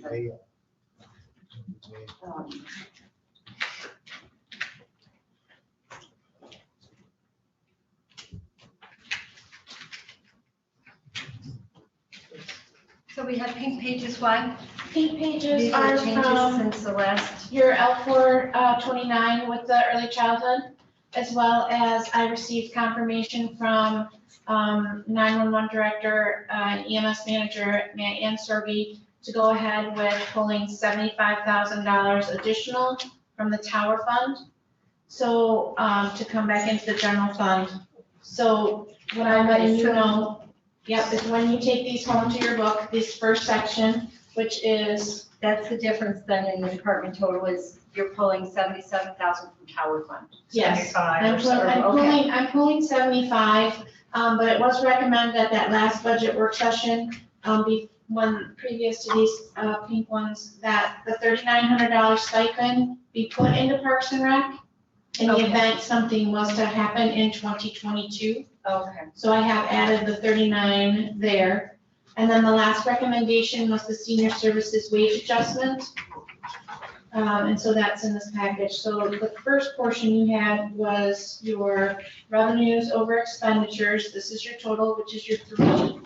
And this will go into your tab of summary. Okay. And then the next section is your revenues. So your next grouping clipped, and that number did change at the very top. Your fund balance forward did decrease. Okay. And then the next clipping is gonna be, the next clip together is your Parks and Rec. And that has the stipend. This 30, yep, the stipend there. Right. And then the next clipping is going to be your transfer out to 911 was decreased by the 75. Okay. And then the next clipping is the number at the total bottom changed. So that's why that's reflected here for you to implement that into your book. Yes, invited that is a couple $100,000 change. Yeah, so this is gonna come down and reflect new from what I've done in the in and out in the general fund. Okay. So for your first page and your last page to match, you need that new number there. And then within 911 dispatch, you'll see a decrease in the revenues on the first section. There'll be less from the general fund and more from the communication tower fund. And then I propose, after the L429, 75,000 there. on the 232, yes. Yep, okay. Okay. Yep. The next clip will be your early childhood. This is your millage, your taxes assessed, and then the contract value to balance that budget. And this will go in your other or your special fund tab. So these will be separated as well as that 232. The next clipping is your senior services. So the revenues, according to your L429, I did also increase those from your vote as to what that taxable. Yeah. Typically, we don't always have changes this late, so I was able to figure that out and put that in. And so then your changes to this are your salary increase for the director. And then there was a tune of about 20,000 more in tax collection than what what we had, before the taxes were to be levied. And so I did add to the unmet needs and personal respite care 10,000 each, figuring that's probably where you would want to see that. Oh, okay. So that's a whole new set there. And then the next grouping is your tower fund. So the revenues are gonna stay the same, but the expense line out increased by the 75,000. And then the next is going to be your 2 staffing levels. The new one you're gonna wanna replace with Parks and Rec, and then the senior services at the very end.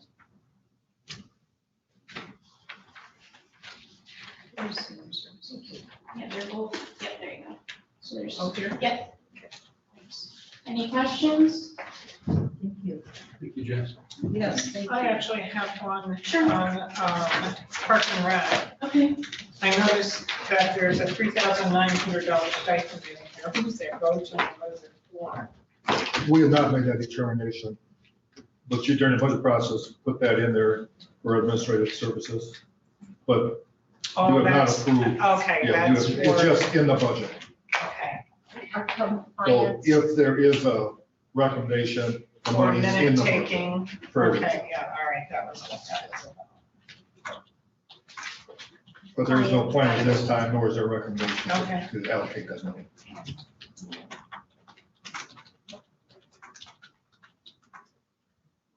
Well, obviously, that's a lot of work for Jen, so thank you, Jen. We appreciate it. Any other questions then? No, that was that, any special reports? The Substance Abuse Coalition is very impressed by the 2 young women from Lyft. Boy, we are lucky to have them in our county. And they did a very good presentation, and I feel pretty good. I feel very good with what they're doing and their plans. They were very interesting. Yeah, we had a meeting Friday morning. The coalition met Friday. When she was here, she did seem very energetic. And the young woman working with her, what a treasure she is. She was not in the Peace Corps. What did she work for? She's AmeriCorps. AmeriCorps, so she's AmeriCorps. worked in the Caribbean, and she worked with young people and children. And now she lives in Cedar. She's from here. She's back home and has just dived into this. So what a resource. And she's bilingual. And bilingual. She's an incredible resource. Both very talented young women. I think everyone left that meeting Friday pretty fired up about the future and what we can accomplish. Very impressed. Right. Just to make sure you're all aware that Community Mental Health is looking for a new CEO. And we're in the midst of that job search, and I did volunteer to be a part of that search committee. We've had 1 meeting and we have made the job posting, so I'll keep you posted on that. Okay. Any other comments? Go ahead. Yeah, I was just gonna piggyback on Glenn's comments in regards to the opioid meeting. I missed that meeting. I was at the airport meeting. It was a challenge for me because I knew we had a new relationship beginning. But I just wanted to say, as far as the opioid team, our whole focus was to reach down and touch our children in our community with the right messaging. And, you know, Chet and Greg, we had a meeting, the 5 of us, I believe it was all 5 of us here. And I knew she would be the right fit for what we needed. So I'm very thrilled to have her as well on board, because I think we're gonna expand their programming from Sutton's Bay to the county, all the county. And that was our ultimate goal in the beginning, so. That's all I got. I wonder, you know, looking at their proposal for art funds, I'm wondering if that fits. Well, once you have a special meeting, we can talk about our funding. Yeah. See where you have issues. All right, we have public comment. Seeing none, we'll move on to commissioner comments. Already done. Yeah, Commissioner West. Real quickly, as you are aware, Will and I had a disagreement on how things get added to the agenda. I have asked for a review of that at November's meeting, and that will be on the agenda, and that's not meant to be a controversial discussion, but I believe we need to reaffirm our process. If a single commissioner wants something on the agenda, I think our board rules spell how that should be done. And I don't think any one of us should take something off of an agenda that one of us puts on. Yes, but if I can speak to that, we have that opportunity to do that when we're reviewing the agenda. Is that not true? But then it's a late edition. Then, yeah, we can take it off there, but We can take anything off at any time, is what my understanding is that not It's up true? to the majority of the board. Right, there can be a request for a removal or a request for then an that's a addition. vote. That's a vote. I'm talking about the arbitrary action of the chair. Okay, so historically, if a board votes not to have something on the agenda, then that's something that we revisit every agenda. Organizational meeting, is that where that came up? I was at the organization meeting. We did not take a vote, and I was not asking for that to be on a regular basis. I had a group from my district that I wanted to recognize for Indigenous Peoples' Day. I put it on the agenda, not as a repeating action. I was told by the board or by the board chair that agenda had been voted on. I went back to the minutes. It had never been voted on. I was not asking for it to be a regular part of our agenda, but I, as a commissioner, with Peshawby Town and the Grand Traverse Band in my district, asked for an item to be on to celebrate the October 1 Indigenous Peoples' Day. And what I'm suggesting is that if any one of us want to recognize somebody from our district, we ought to have the right to add that or any other agenda item. If we don't like it, we have a process in our rules to take that out. It's by a vote of the commissioners. Okay. What I'm opposed to is having the commission chair take it off because he doesn't want it on there. Did you have an opportunity to put it on the agenda today as a late addition? Yes or no? I did, Okay, I did. and I did not hear that today. You heard 2 of them, which is why I said I thought that. But the point that I'm making as far as the board rules, you had an opportunity to come before this board and add it to the agenda. Then it gets voted. I mean, if We we should can have one have talk this. at a time here. We can't have an argument between you two. It's not the way. No, I'm the board just, works. I'm just clarifying Right, that you in just- our rules, Right. In our rules, we Please have, let her talk and then you can. excuse me, answer. I'm sorry. yeah, in our rules, we have, whether you have a disagreement with the board chairman or not, you as a commissioner have the right to come to the board and ask for something to be added to the agenda. You didn't do that today. If you would have added that to the agenda, you know, more than likely you would have gotten support for that. Could I Go respond? ahead, yes. In our rules, it says any commissioner before 6 days of the publication of the agenda should submit agenda items to the administrator. I followed that process Okay. and I submitted it. It was removed. I was opposed to bringing it on as a late edition because I didn't want to have a discussion in public that would embarrass us in front of the public. My position is that any one of us can bring something forward within 6 days prior to the agenda, put that on the agenda. If we don't like that, there's a way that this Board of Commissioners can take that off the agenda by a vote. But no one of us can take something off the agenda arbitrarily, just because they don't want it on the agenda. And that is what happened. And I was hoping to have this discussion next month because I did not want to have it. Then you brought it up, so you started. Commissioner Lautner. I just had a question for, about this. We're talking really about two different things because we have a resolution recognizing October versus Indigenous Peoples' Day. So we've already done that, and we do that every year. The second question is the land acknowledgement, which is I think what you're looking for.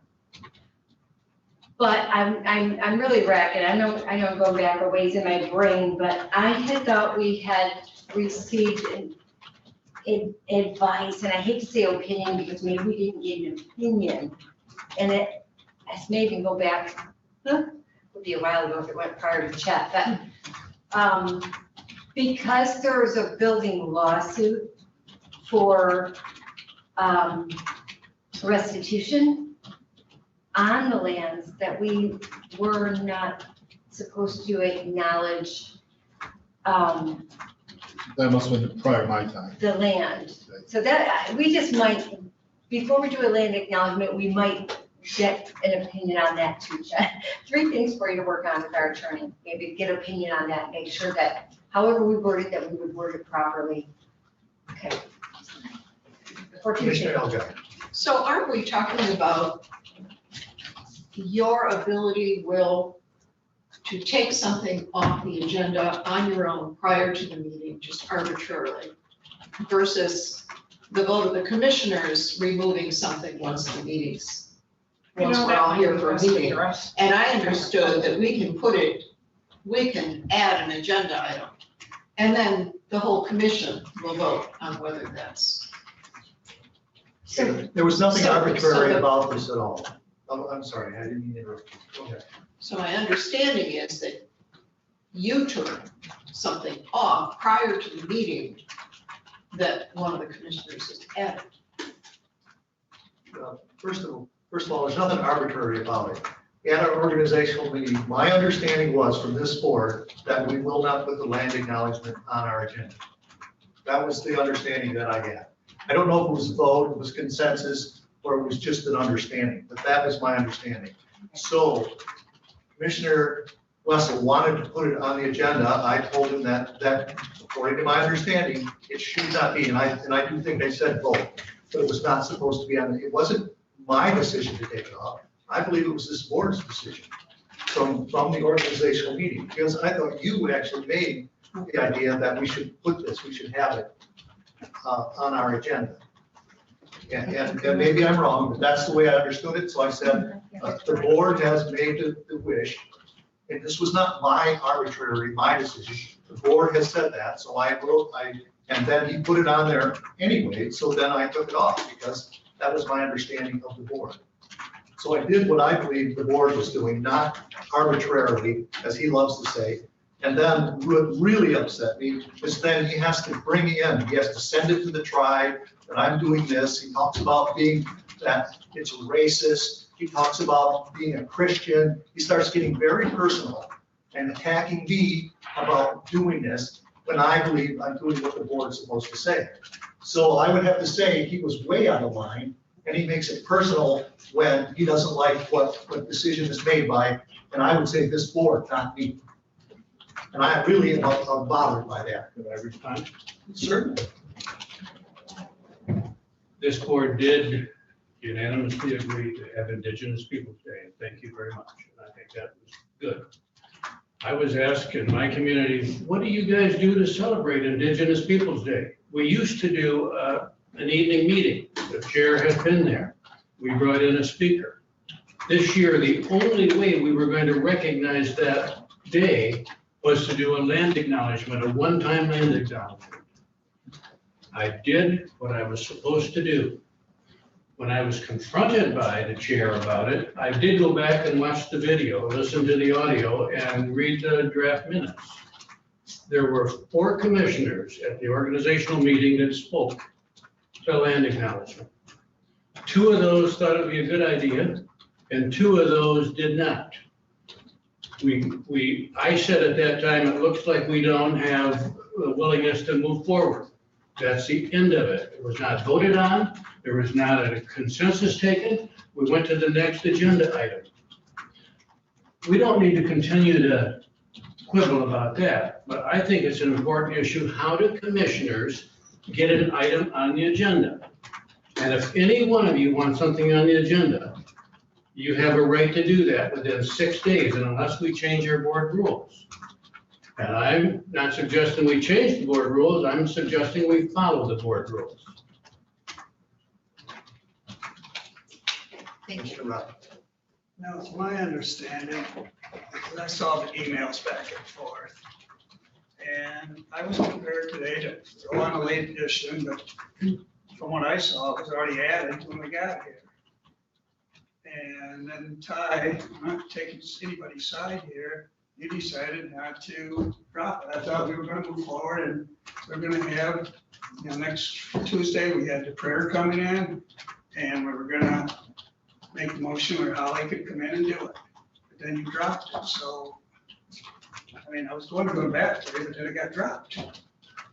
So I'm a little, I feel like we're squabbling over nothing here.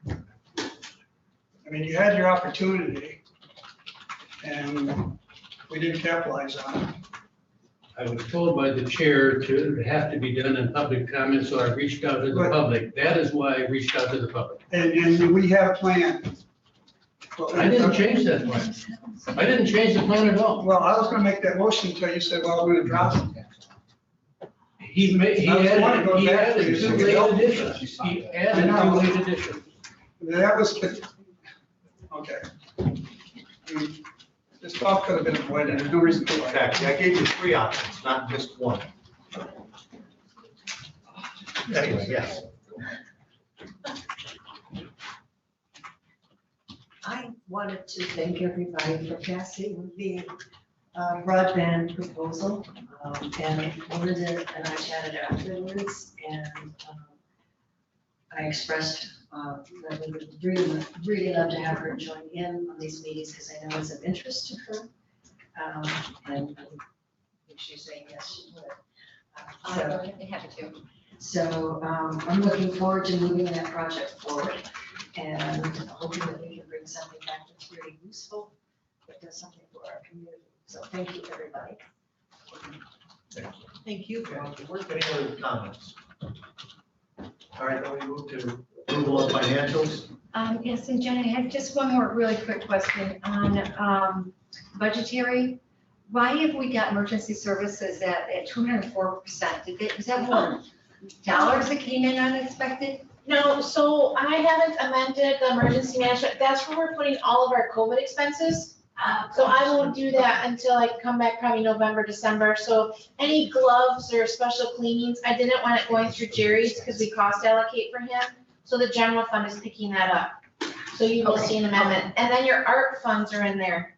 So in November, I believe we're gonna bring the survey, the study, to have a motion that you paid that through the art funds. And then we'll move that into. So I think it'll be now 49,000 something, the 44 plus the 55 today. That'll bring November, is my guess. Gotcha. Okay, thank you. You're welcome. All right, well, I would recommend approval of claims and accounts, $103,554.85. Support. All those in favor say aye. Aye. All those opposed, same sign. Motion passes 7-0. I would recommend post audit, approval of post audit, $4,960,940.35. Support. All those in favor say aye. Aye. All those opposed, the same sign.